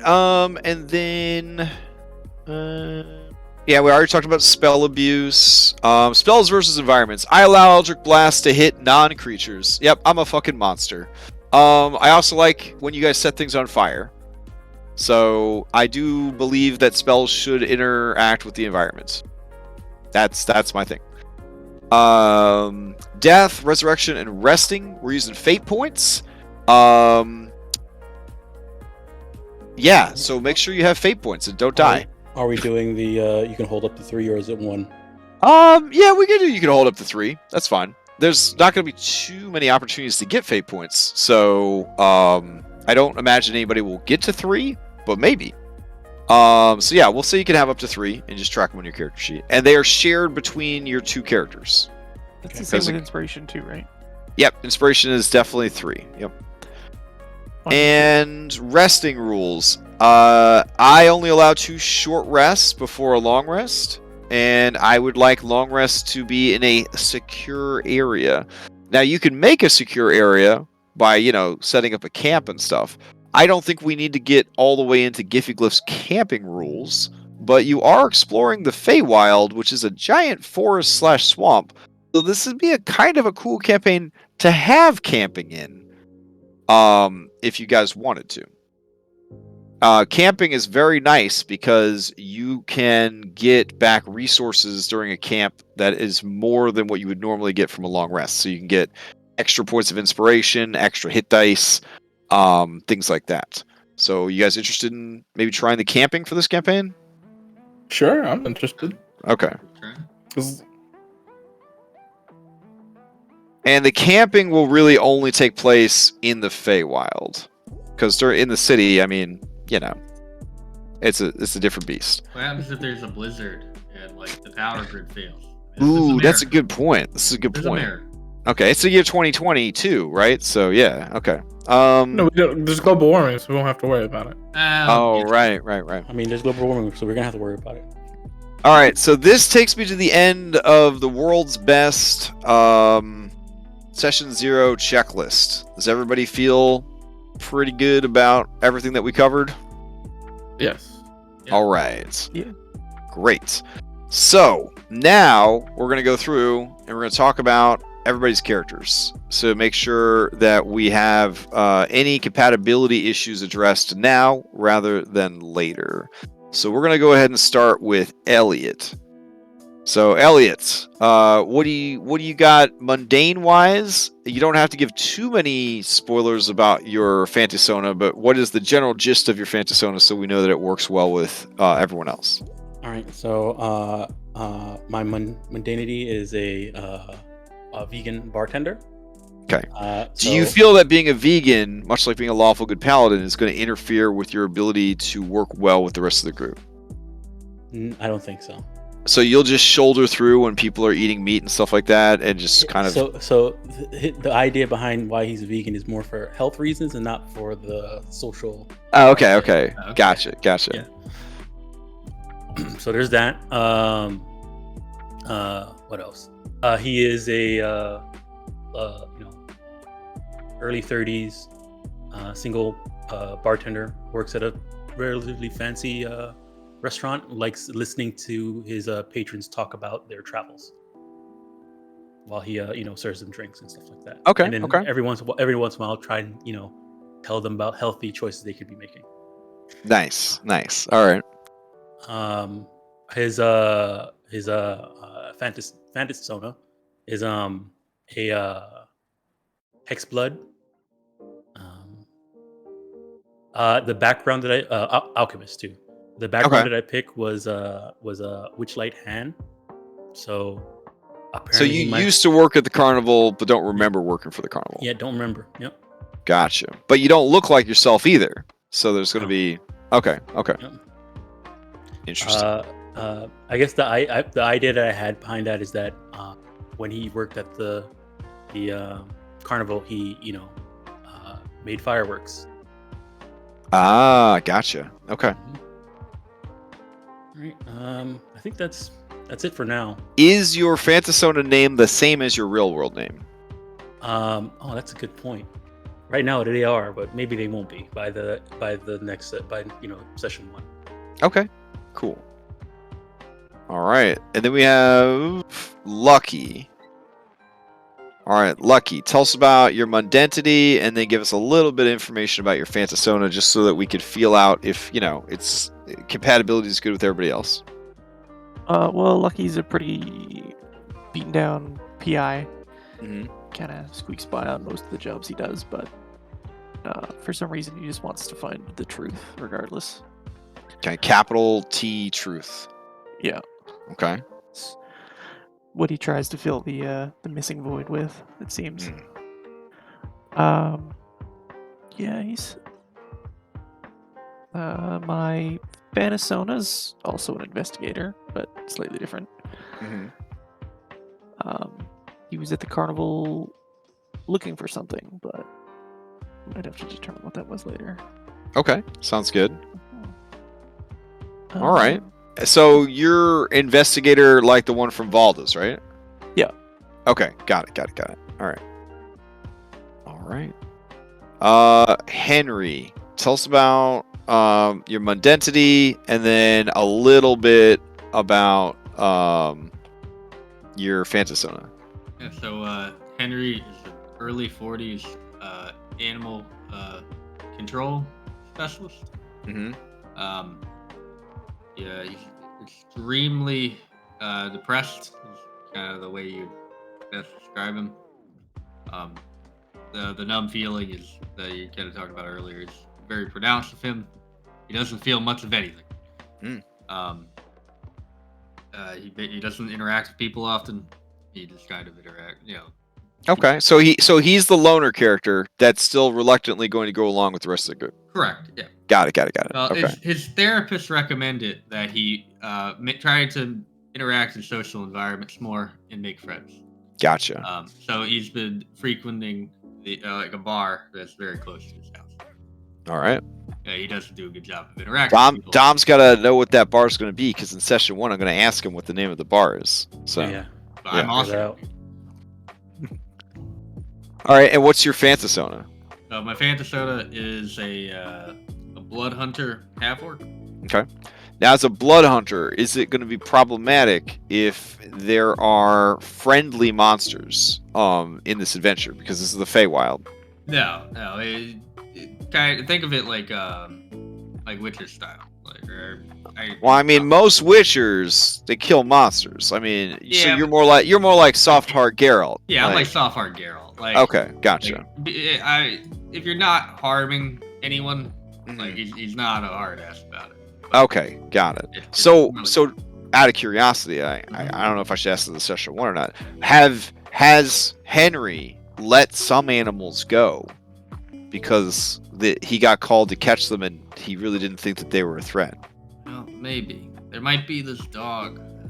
He doesn't put a whole lot of effort into catching. Oh, that he gets called on this golden retriever all the time, or Yeah. golden lab, and then are you retriever or a lab? Golden Lab. Are they same level? Golden lab. Yeah, you get No, now they're not the same thing. totally different. Oh, shit. Yeah, you can tell Yeah. by the tail. Yeah, The tail's so you- like super So you bushy. get called on this golden lab all the time, and then you just kind of take him from the site that he's been, called on to a different. Move him. Yeah. Like Yeah, move him to okay, a different okay. neighborhood. So you got a soft spot for that one. Make Okay. more money that way. Yeah, exactly. Yeah. I don't know how he keeps escaping. This is crazy. All right. So on that note, Twig the dog. Tell us a little bit about Twig the dog, and then a little bit about your Phantasona, just so that we have an idea what balance-wise and stuff like that. Okay. Twig is a dog. He is a golden lab, not a golden retriever. Mm-hmm. He's a stray, so he is mangy. But Does he he's literally really have? friendly. Does he literally have mange? No, he does not. Oh, okay. All right, got it. No. All right. But he is super friendly. But he likes his alone time. So if you were to come up across his alley, he would bite you. Oh, okay. That is his domain. And that's why the dog catcher keeps getting called on you. Because people keep getting up in Okay. my alley to Gotcha. steal my trinkets. Territorial Alright. stray. Got it. Yeah. Okay. I frequent a bar, even though I don't drink at the bar. I frequent the park because there's lots of places to run and time to steal frisbees. It's real good. A little bit about my Phantasona. I'm gonna be playing a Gepetin captain, and I will also be a Witchlight hand as well. Oh, okay. Cool. And I am interested in having anyone who wants to be part of my background to be part of my background. Right now, for my dog persona, I only have Wesley and Dom. So if anyone else wants me to work and let me work themselves into my background, let me know. Dom, if you want to work on the Witchlight thing into my background as well, let me know for sure. Yeah, now that's the other thing is your mundentities have their own lives, their own fully realized lives in the real world. But then your Phantasonas had lives that they were pulled away from. So it's like double duty character. Let me tell you my character story, because you technically have two stories. You have the story, possibly false story, of what your mundane life is, and then you have your real story of what your fantasy life was that you got pulled away from. You don't have to have any of this stuff 100% fleshed out. Just be ready to write shit down on your character sheet as we go, and the story develops organically if you want. If you are bored over the next week and you are like put bullet points for your whole fantasy background and bullet points for your whole real life thing, that's cool too. Just let me know so I can try to incorporate it into the story. So and just so I make sure, and I might have missed something, a million deals. So with the fantasy characters, you said when we first become them, we're probably not going to remember anything, right? Yeah, you're gonna be like the kid that turns into Shazam. You're gonna be like, the fuck? Yeah, Why am I green? You know, that kind of thing. And like over time, like you'll get like Right. that. Final Fantasy VII flashback style. You'll start to remember more and more about who you were. Gotcha. So in that scenario, how does like a skill like history work? Like if your soda has history, You have history of the fantasy world. And so you would remember things about the world, but maybe not about yourself. okay. But maybe about yourself. Maybe if you rolled really high, you'd also remember something about yourself and that relation to history. So it kind of represents like you like being like, oh, let me think about this like one thing we're looking at, and it triggers. And because it's the Feywild, memories have a lot of value, right? Like Fey love to buy and sell memories. So any memories you get back of your Phantasona, you're going to want to actually write them down so that you have them, because they carry a significant weight in the campaign. All right, cool. Yeah, the Fey, especially the D&D Fey, but it's really all Fey. They love to take things. They place value in things that people wouldn't normally think have value, because they can't normally buy and sell those things, like memories, feelings, colors, potential, luck. These are all things that the Fey want and can take from you and give to you. So it's very interesting campaign in that regard. All right, so far it sounds like the four of you all have very good synergies together, D&D wise, and then IRL, you've got Dom is sort of the epicenter, because Dom works at the bar. The dog likes to come to the bar to listen to open mic night on comedy nights, and also to get free snacks. Yeah, snacks and pets and all that kind of stuff. Henry comes here because his therapist told him he needed to socialize more. But he knows Twig because he's always having to arrest Twig and then release him out of sight of the people that requested he was arrested. Lucky comes to the bar because Elliot is an informant for Lucky when Lucky's working a case. So all of you are kind of essentially orbiting around Elliot, who's kind of the epicenter of the thing here, which is kind of interesting. It's the dumb show. So Elliot's the main character. It's gonna be the one to die first. Thank you. I mean, Elliot could be like the Giles to the Buffy show, like not necessarily the main character, but certainly one of the better characters. So No, each of you are a main character, and I'm just that side character. that you're the shows up. support for all the other main characters. Yeah. There you go. You're Zordon's head, and these are the Power Rangers. Mhm. Rangers. Yeah. All right. So Red, trying to put you on the spot. Tell us about your character. Oh yeah. Well, assuredly, my mundentity will travel to this bar. One Okay. point or another, for sure. It's too good a loop to not settle into. As far as I don't have a name for him yet, but essentially thinking about a temp worker that could possibly temp at this bar. But Okay. through Like you can't keep a job sort of thing. So Yes. you're always okay. There's always some unfortunate thing that happens in each of the jobs that I haven't decided on the gender yet. But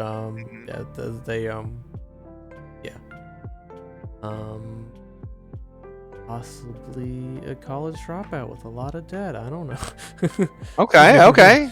A very relatable but character. But always probably hanging out in the bar looking for new jobs or some such for backstory reasons that they may need money. That I'd like to keep a secret out possibly. And then for the Phantasona, we had a discussion today about wild magic, sorcerer. I'm thinking I want to go with the catfolk, but Cheshire. Cheshire cat. Maybe not that on the nose, but Okay. possibly that could be a fun way to twist it. There will Right. certainly be a twist.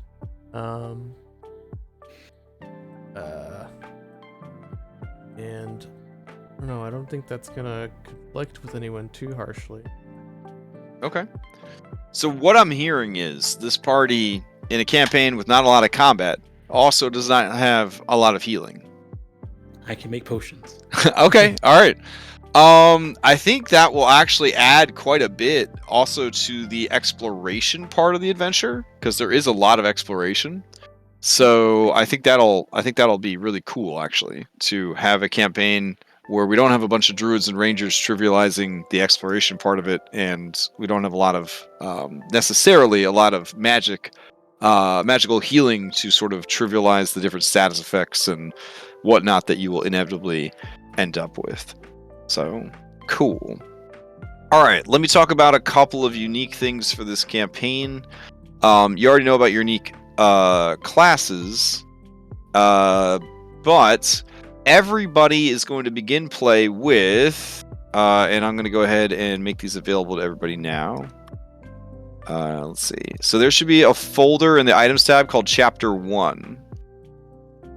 And in that folder, you should see bag you carry things in, modern day clothes, and modern day item token. So, your equipment on your Mundentity, everyone, including the doggo, gets bag you carry things in. Now, you guys know that in my D&D universe, all animals are equipped with a marsupial pouch that they store items in. So, Conti, if you want your doggo to just have a mysterious marsupial pouch that they store things in, that is totally okay.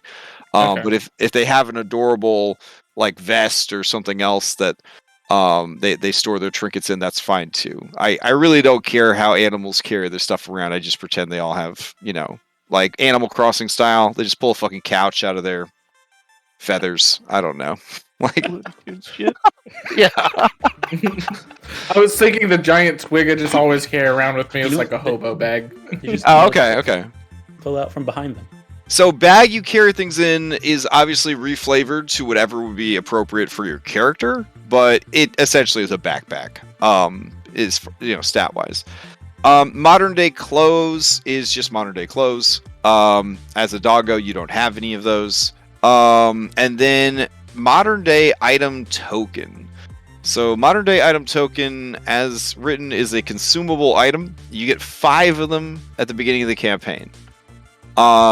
You may trade in one of these tokens at any time as a free action to declare a real world item that your character has on their person. This item must be approved by the GM before it can appear in the game, and then I'll make up stats for the item as needed. So in my IRL Witchlight game, obviously the number one item would be cell phone. Yeah, ding ding ding, 100%. Yeah. Which I have stats for cell phone actually. That is already one of the items I've made in preparation for this. So it's very tempting, of course, to use these to solve your problems, right? To be like, oh, well, in my backpack I have blank, and solve the problem. But you only have 5 of these tokens, and one of them will inevitably be a cell phone. So you technically only have 4 of these items. So that's something to keep in mind. Once you spend them, they're gone. There could be opportunities to get more later in the campaign. But the idea is when the campaign starts, you will have 5 such items. And the reason you have to vet them with me before they actually are manifested in the game is because, of course, I have a military-grade bazooka in my backpack. What are you talking about? Yeah, it's right here. Yeah. So that's, you know...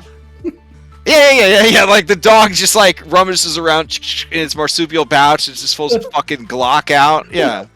I mean, I would allow that actually. I would allow that. The dog hit my gun. Yeah. Gun he So found, yeah. Yeah, somebody somebody was trying to get rid of a murder weapon. People toss guns into alleys all the time. Yeah. All right. So things that you might say like, well, 5 items, that's dumb. Like I carry more than 5 items with me everywhere I go, right? Because my wallet's an item, and then all the items inside the wallet, and then my keys are an item. That's not what I mean. I don't mean that. Those are trinkets, right? That's bullshit. I mean like items, right? Like a cell phone would be an item. Having a Nintendo Switch on you would be an item. Having a pair of brass knuckles would be an item. Having mace to protect yourself, right? That would be an item. Having like your grandfather's watch, right? Like that might be an item, right? Because that's got like a lot of sentimental value to it. So the more basic bitch stuff, like, oh, I've got a bunch of CVS receipts in my wallet, like, I guess, you know, that's fine, right? That's like a mundane thing that everybody would have on them. As a dog, right? You could be like, oh, well, I have, I have like a bone with me at all times. Okay, is it your favorite bone? Because a favorite bone, capital F, capital B, sounds like a significant item that the Fae might be interested in. But just a random ass chicken bone that you've been snacking on, maybe not, right? So that's the kind of stuff to keep in mind. A dog too, you could stole and shit.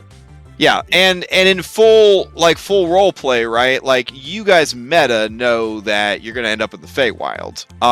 But your characters are going to the carnival, right? So you wouldn't like go to the carnival and be like, in my backpack, I have all the survival gear. That might not make a lot of sense, right? Now you could say, in my backpack, I have my multi-tool. Like but that would cost you a token. So that's just stuff to think about. Does that make sense? That's kind of how I thought the best way to handle modern equipment would be. Yeah. Yep. All right, cool. All right. Any other questions then?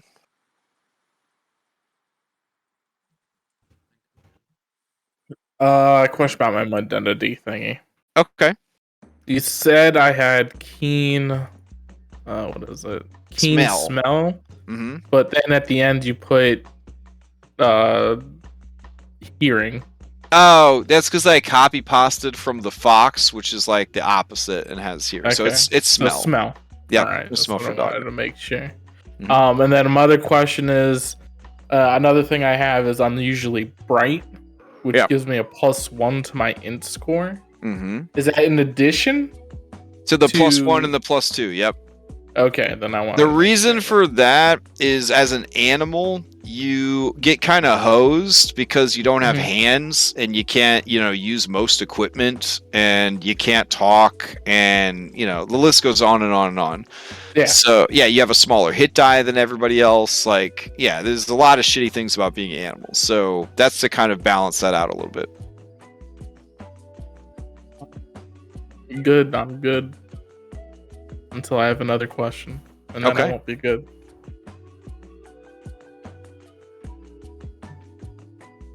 Oh, nice. Okay, so you're already cashing in a token there, Wes, for a Galaxy S4 with broken ass screen. Amazing. Nice. I'm glad I don't need a cell phone.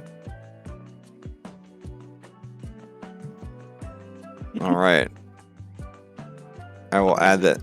To your character sheet then. I'll just rely on y'all's cell phone. Is my mundanity background supposed to have 3 or 4 skills? It has. Class thing you put 4. Well, the class thing is 4 because you have to take investigation, and then you get 3 others. Oh, I totally missed that. Yep. Cool. Okay, that's better. All right. I have added cell phone to your inventory, Henry Cooper.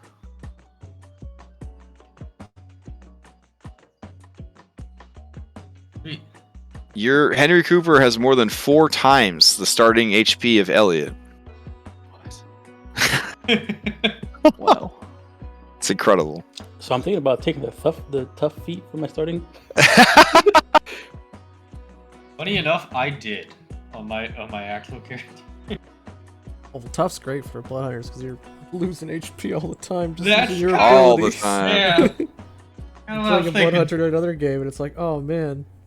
I have to 6 say damage. that Foundry is amazing for this particular style of game because to just look at Henry Cooper and it says Animal Control Specialist 1, that just makes my heart so full because it's so easy to just make the custom classes and stuff. Yeah. Yeah, just the two, Henry and Twig, remind me of TV show Eureka, which is a Trying to think. dog handler trying to get a dog. It's so good. Or I'll live on the edge. Yeah, can you get a picture of one of your pugs just doing a bite so I can use that as my bite picture? You need you want a pug biting something? Yeah, one of your guys' pugs just like biting the finger, like in this picture here. But one of your guys' pugs. That'll be easy to get. Really? So- Man, Fritz doesn't bite anything. He bites the Uh, cat. Like he'll attack the cat, but that's about it. Mm, So for the modern day item tokens, do we have to like we can choose those on the fly, right? Yep, Like, that's with tokens. You can just cash them in at a moment's notice.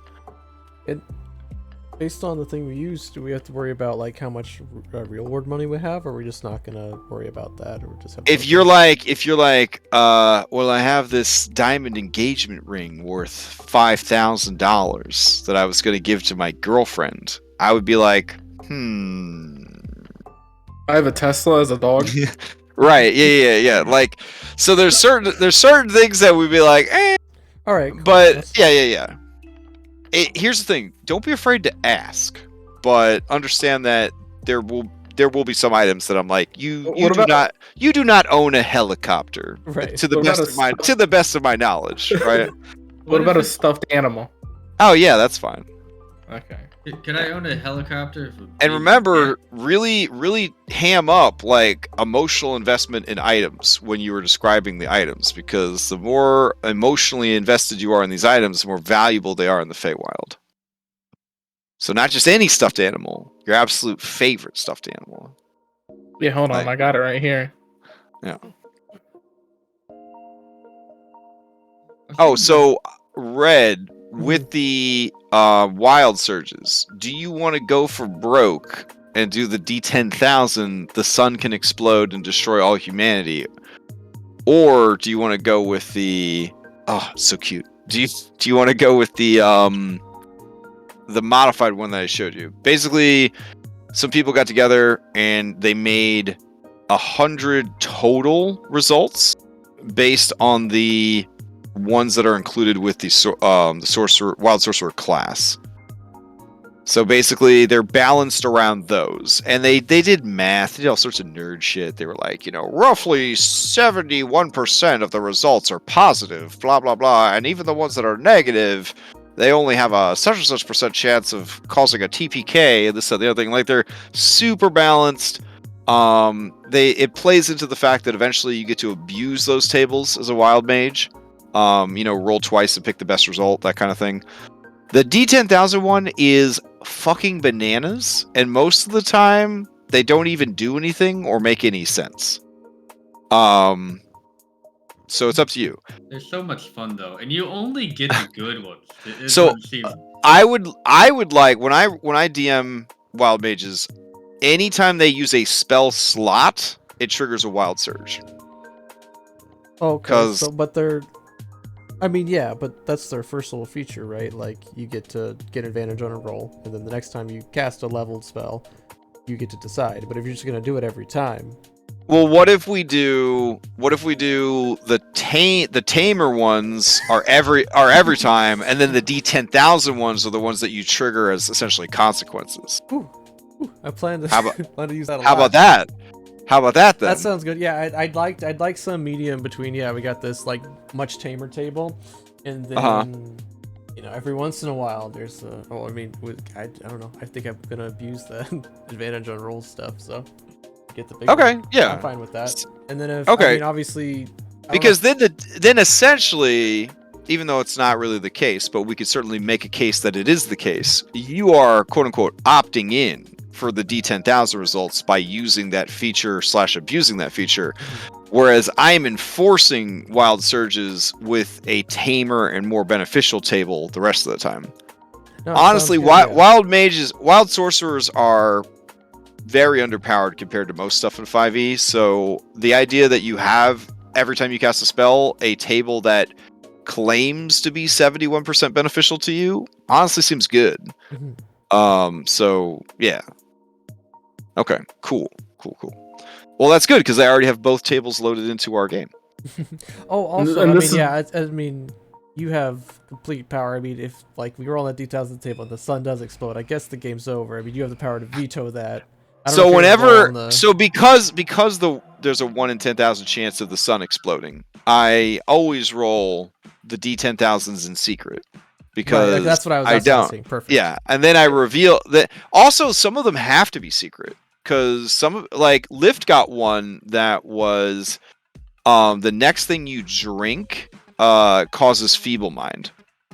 So if he knew that the next thing he drunk was going to cause feeble mind, he wouldn't drink something. Right. Exactly. Yeah. Oh man, we get that. I mean, Here's the if potion I that roll was the gonna- one where sun explodes, I want to see it, but Yeah, just to see that you got it. Yeah. Tell you what, if you get the one where the sun explodes, we'll heal everyone up to full health. Like that'll be like the you did it kind of thing. We'll heal everyone up to full everything. Everything will be full. I don't even know if Yeah. that's actually a Everything thing on will the be- table. You always talk about it, but I've never seen it, so I don't know. Is it It's the real. sun or is it just a sun? The nearest stars. The nearest star is the actual wording on the table. Like Okay. Then the nearest isn't every planet a star? No, every No. sun is every the star. sun is a star. Yeah. Yeah, suns are stars. Planets are planets. So I mean, That's God, what or, Earth celebrities. orbitable bodies or whatever the hell they are. Oh, that could be true. What if it was like a famous person? Yeah. Yeah. You know? The nearest. No, it's spelled. Nearest Is it spelled S-O-N? The nearest actual sun. Like evil genie. I think it's gonna be fun. So I'm But there, you've come such a long way. Back in season 1 Paradise Vale, you were rooting for that sun to explode. Oh yeah. I was like, we don't have to run this anymore if if the sun explodes. Mhm. He was like hooking dice to try to get a D10,000. Yeah. It's a fun table though. Like the shit that happened in Skull and Shackles there at the end on the Island of Gold. Oh my god. No one could have even written something that ridiculous. I mean, I love it so much. Everyone hates it. I don't know why. Like, it's so good. Mm.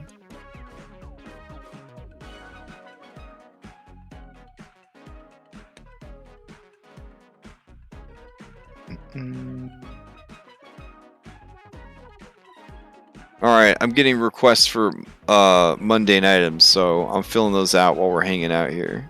But if anybody has any questions, do not be afraid to ask them. Let's see.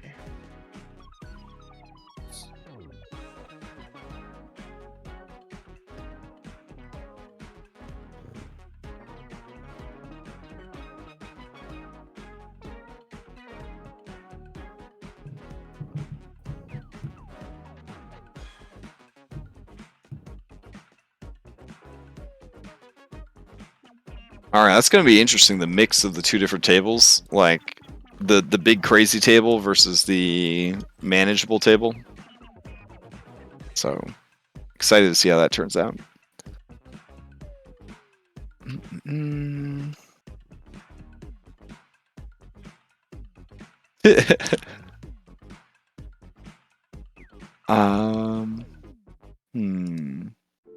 Oh, wow. Is there a campaign timer that we should worry about?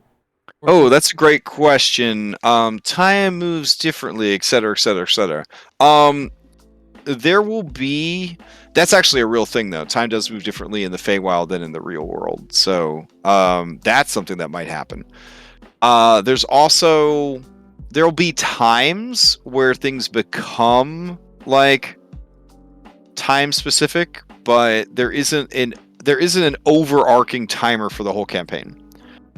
So you'll trigger events, and then it'll be like, from this point on, there's 7 days until this happens. But there isn't like from the start of the campaign, this timer is being tracked. Does that make sense? Awesome. Yeah. So So you can basically fuck around, is what this campaign is saying. You can fuck around. So my question is, right? Mhm. And the answer could be like, from like the characters' perspectives that have day jobs, right? Now, Obviously, if you spend fucking, I don't know, a month and a half in the Feywild. oh yeah, you're gonna come back and have lost your job for sure. Yeah. Yep. Yeah, that's the kind of stuff I want to explore in this campaign. I want Spider-Man style, like you gotta. Oh, for sure. Yeah, I want to explore the whole like, where the hell were you, kind of Persona. thing.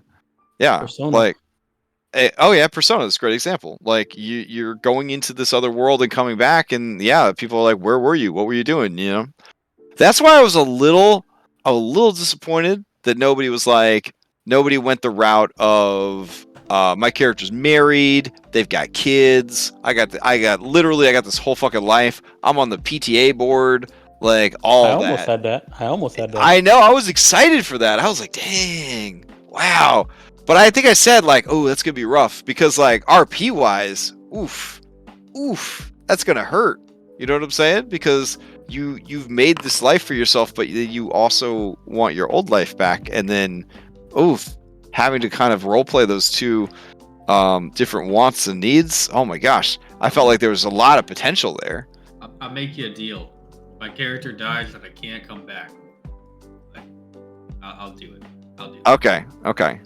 Now, don't be afraid to like have people in the real world. Like I only have 3 people in my other Witchlight game, and they didn't know each other prior to the campaign starting, so each of them went to the carnival with a friend. So they basically started the campaign off with 3 NPCs on the B team, like already. But it's neat because it shows that they have like real world friends / connections or whatever. Oh, here's a question, right? Mm. Sorry, I'm also eating popcorn because I didn't eat lunch today. So let's say a character does die. How do we integrate a new character? Are they just like That's what my the question was same earlier. deal? Like, Yeah, like same deal. Like they went to the I carnival. suppose we could say, since we all the identities have the same flaw or trait, like, oh, I'm missing something. If our Feywild character, if our fantasy character dies, then they've all lost that forever. So I guess they'll just move on with their life and never find satisfaction. Well, what I mean is like, how do you replace that character? Like, Right. the incoming character. Oh, so how will we handle new characters mid-campaign? Right. Yeah. You will probably need to either play a completely mundane character who is in some way wrapped up in this shit, which could be kind of fun. Like you don't have a fantasy self that you are trying to get back to. You're just a normal person trying to help these other people. Or you're a fantasy character in the same situation. You're a fantasy character who has an invested interest in the similar goals of the main characters. Kind of like my Odyssey of the Dragonlord games, the people that started the campaign, they have epic destinies. They are actually the prophesized heroes. Some of them die forever. They are replaced by people ideally, that are not like that. Like, how far along? Like, we're 90 something sessions into Odyssey Prime. If any of those characters irreputably died, and they can, because it's a wild ass campaign. If they died permanently, any new characters they made, they wouldn't be like heroes of destiny. They would just be like high level individuals who are wrapped up in the shit that's going on. So in this campaign, if you died and you didn't have a fate point to save yourself, or you died and you thought that this is a great death, your next character would not be the same sort of narrative in this campaign. You only get this one character that is both a mundane person and a fantasy person. Okay. So you would essentially have two characters at that point that are two completely different people. So you'd have like a mundane character who helps out. No. You would if your character died, the one you started the campaign with, and you had to replace it, you would replace it with either a fully mundane character or a fully fantasy character. It wouldn't be a character that lives in both worlds.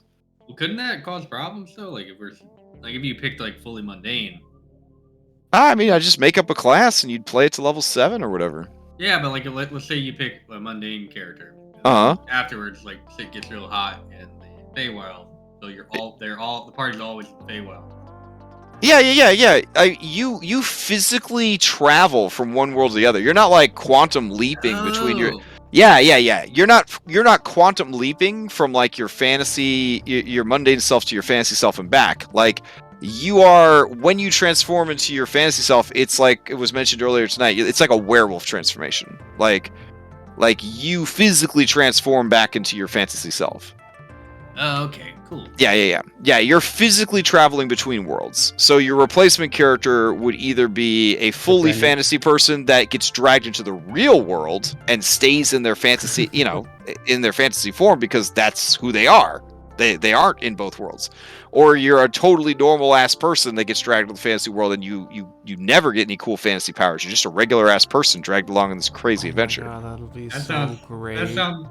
If like someone, not that I want it to happen, but if like a Minotaur comes over to the real world and we gotta like hide him, I'm gonna like. Oh, that's the other thing though with your B team. If your B team people are getting dragged along with you as you go from one world to the other, you might have a big fucking Minotaur dude following you around in downtown Coast City, USA. LARPers. Yeah, LARPers. Yeah. Oh. Now that's a great thing to bring up.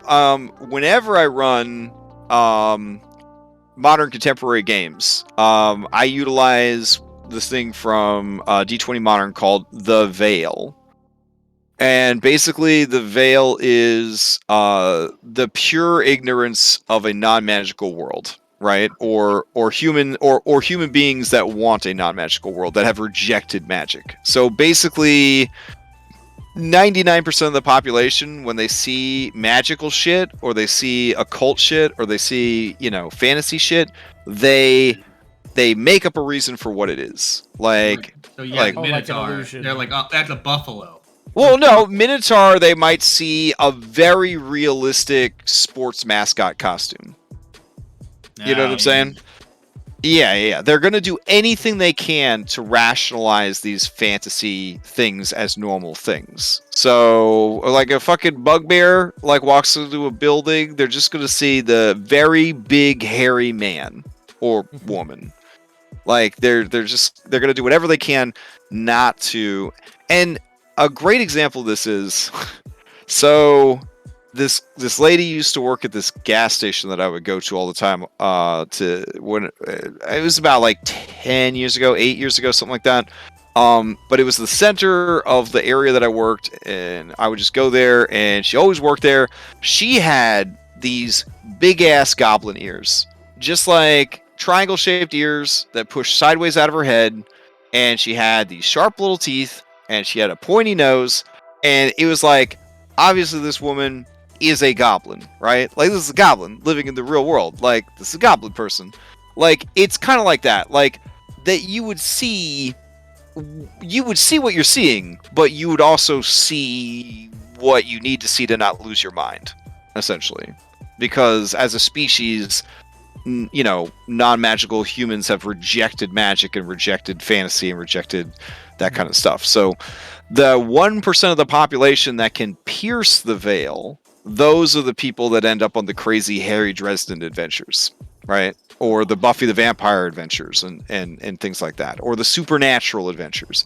Everyone else can't see it unless it's like, even if it's right in their face, even if they're being killed by a werewolf, they still think they're just being killed by a really big, like, coyote. Cool. Yeah. So that'll definitely help with that quite a bit. Nice. Yeah. But it also, in a contemporary fantasy setting, it also allows things like, like a flippin', like, okay, so this is a spoiler for a game, but I don't think it was going to play it because the game's like 30 years old. Okay, God damn it. Hold on. Shadow of Colossus. I think you're talking about the SNES Shadow. No, yeah, SNES Shadowrun. The whole Oh. time you're going up against this dude named Mr. Drake, right?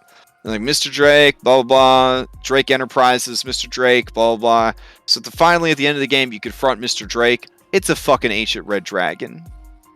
Isn't he the president?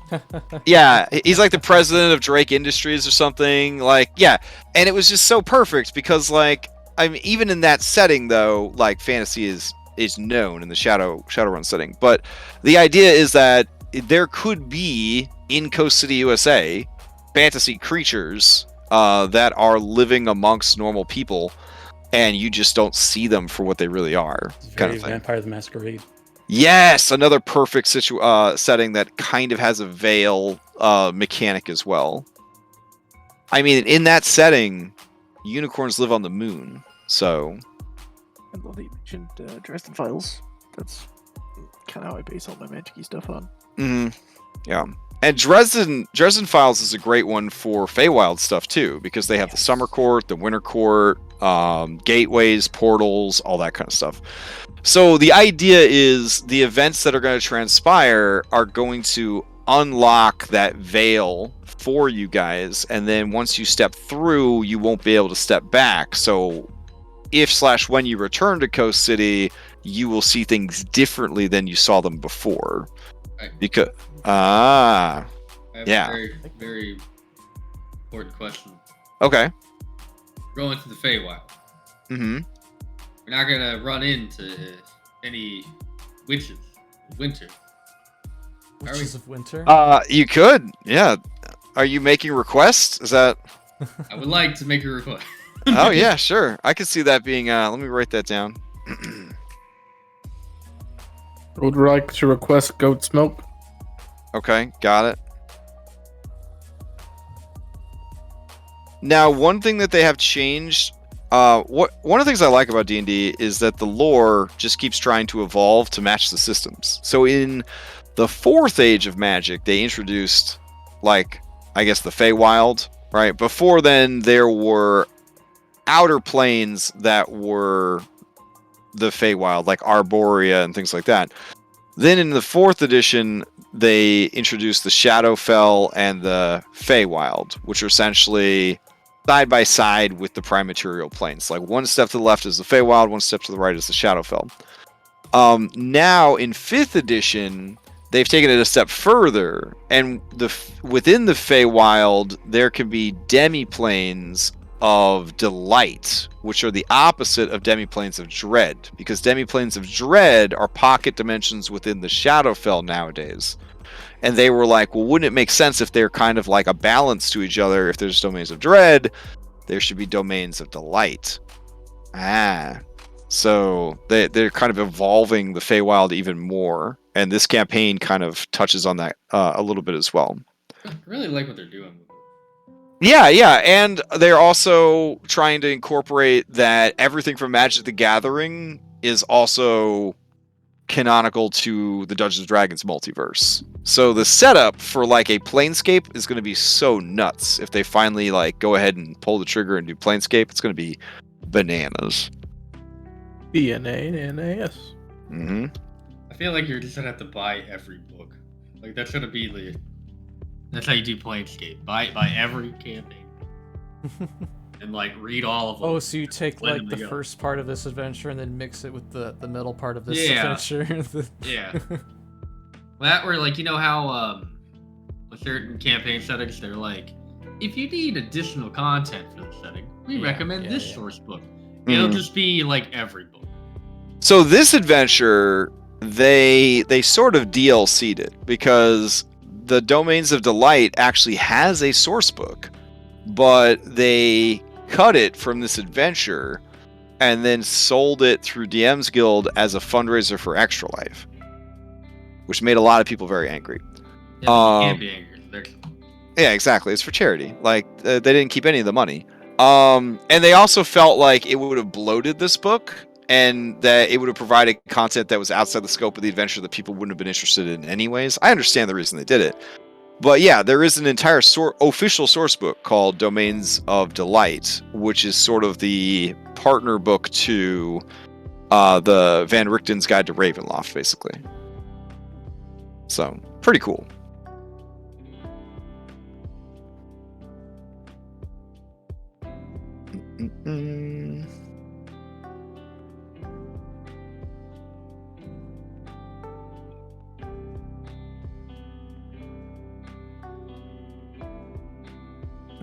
Let's see.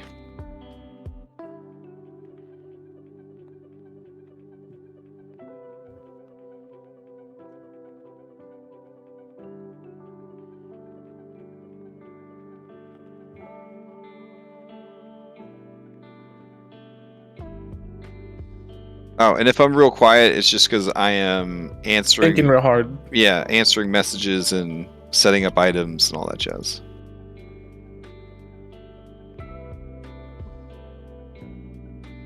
I gotta think real long hard about my stuffed toy.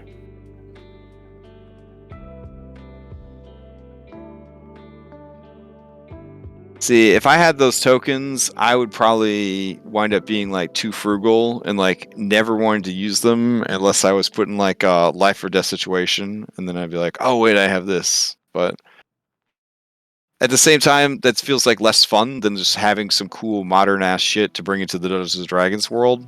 So it's like it's a tough call. If Real you gun. Get a gun. How much ammo would it come with? If you had a gun, how much ammo would it come with? I would assume that a professional who is carrying a gun for a professional who's carrying a gun would probably have one extra clip. So it would be the gun and then one extra clip. I would say like a non-professional who had a gun, for protection kind of thing, would probably just have a gun and then the bullets would be in the gun. They probably wouldn't have an extra clip. Does that make sense? Yeah. Yeah. Now, if they were like, my character is a proud card-carrying NRA member, and they hit the fucking firing range every day after work, and, you know, like, I might be like, okay, well, yeah, I guess you would have a gun and a couple of clips in your backpack kind of thing. But overall, I'd probably say normal person, just the gun and the ammo in it, and then a professional, just the gun and one extra clip.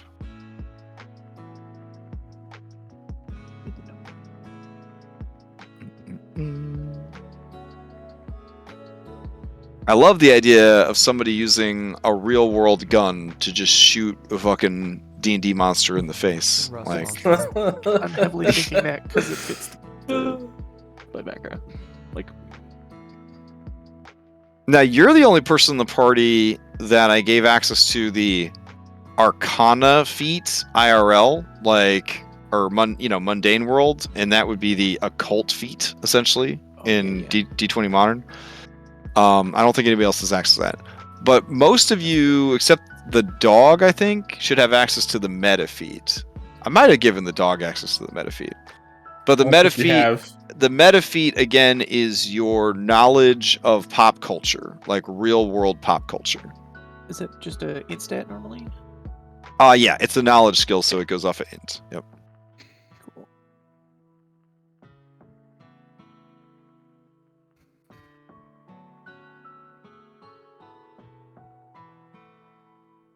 Looking up dog, like a catcher equipment.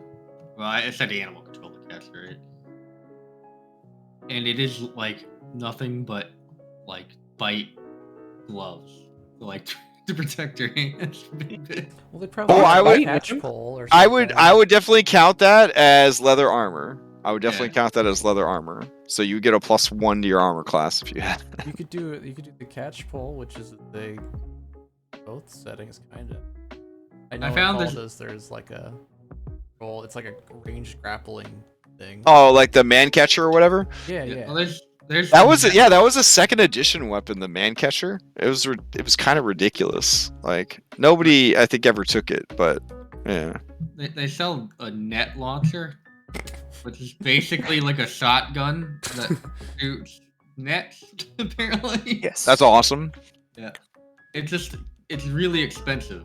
It's like $3,800. So like, I don't think my dude would have the money to. Now, afford it. everybody except the dog, you can also have a mode of transportation if you want. But Traffic will be a thing.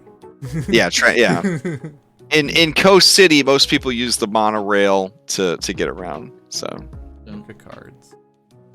yep. Is that a real? Yeah, that's what they use in Seattle for public transit, and in Seattle they use monorails to get around. So this is actually a map of Seattle. It's just I just Wonder- Good item. I just chopped it up Yeah. and put it back together. I Yeah. I have don't a think you hybrid gave car. any of the or I use animals public meta. transportation. That's right? Oh yeah, I guess you wouldn't have meta as an animal because you wouldn't really understand like the human culture that much. I guess. Like you So, watch TV, but like. not- Yeah. Or maybe you just don't care enough about it to retain it. So, but you have the ability to talk to all other animals. Yeah. Did I ever tell you the story about when I was a kid at the buffalo farm that's right behind my house? A buffalo broke out into like my property. I did not hear this story. Does everybody want to hear that? Like, if not, I won't tell it. But Did the buffalo scare you? Are you scared of buffalo for life? I was scared of buffaloes. Like I'm not anymore, but it was very scary. I'm scared of sharks, so it's okay. Yeah. I Oh. can throw my brass knuckles. Sorry. No, you're good. They shouldn't have a range. No, it's got the throne tag though. Really? Oh, my bad. It was just a converted dagger. No, it got rid of throne, and they are impossible to disarm. Sweet. Yeah. You Does can- that take a token? Yeah, that would take a token. I feel like you could throw Yeah, that's right. a brass knuckle. Well, you could throw them as an improvised weapon, but not as a. Not as I also learned today, after 7 years of playing 5th edition D&D, Lex pointed out to me that all creatures in the universe have proficiency with their unarmed strikes. Which, Like even people. yeah. So like, when you throw a punch, you actually, even though it's a base damage of 1, you still get to add your proficiency to the attack roll. I had no idea. That makes it a Yeah, lot. me neither. better, Yeah. Really. I mean, it makes sense if you know how to swing a club, right? Everyone has proficiency in simple weapons. If you know how to swing a club, you should know how to punch someone. Question mark? because it's hidden in like the melee combat, the DMG or whatever. Yeah. You like sent a screenshot of like this one paragraph and this one sentence at the bottom of the paragraph. It's like, yeah, you apply your proficiency bonus to your unarmed strikes. And I was like, the fuck? Yeah. In fact, I think I ran it for humanoid monsters the same way. Even like giants, I if they weren't using a weapon, I took away their proficiency bonus. Like if they were just like punching you, because I was like, it's an improvised, it's an unarmed strike or whatever, and I didn't think unarmed strike got proficiency. I thought that just makes monks even worse. Yeah. I think the good unarmed strike is you get the better damage range. Right? Ah, gotcha. Instead of the extra ease to hit.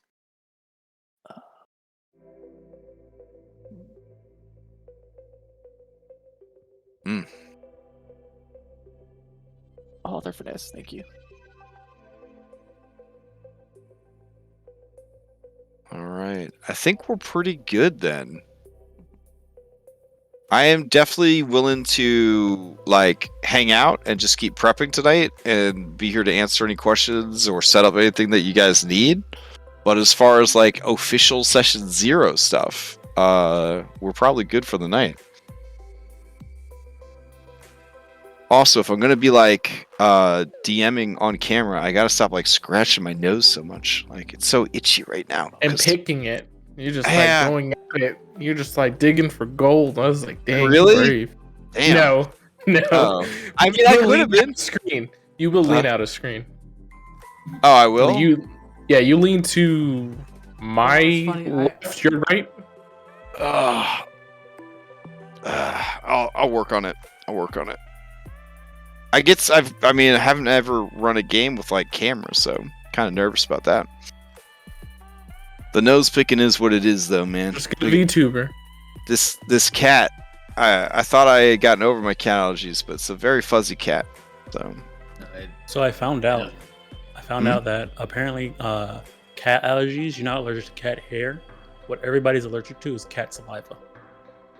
Yep. Problem is they lick themselves, so Yeah. it's all over their hair. Also, if you get a hairless cat, Even if you get a hairless cat, you'll still have cat allergy because they still lick Oh. themselves. yeah, you got to get that Okay. $5,000 hyperallergenic cat that they genetically modified or whatever. So that, Yeah, it's a protein inside their saliva that people are allergic to. some people are allergic to the dander, which is also in the fur. Yeah. Yeah, but the fur itself isn't the problem. Yeah.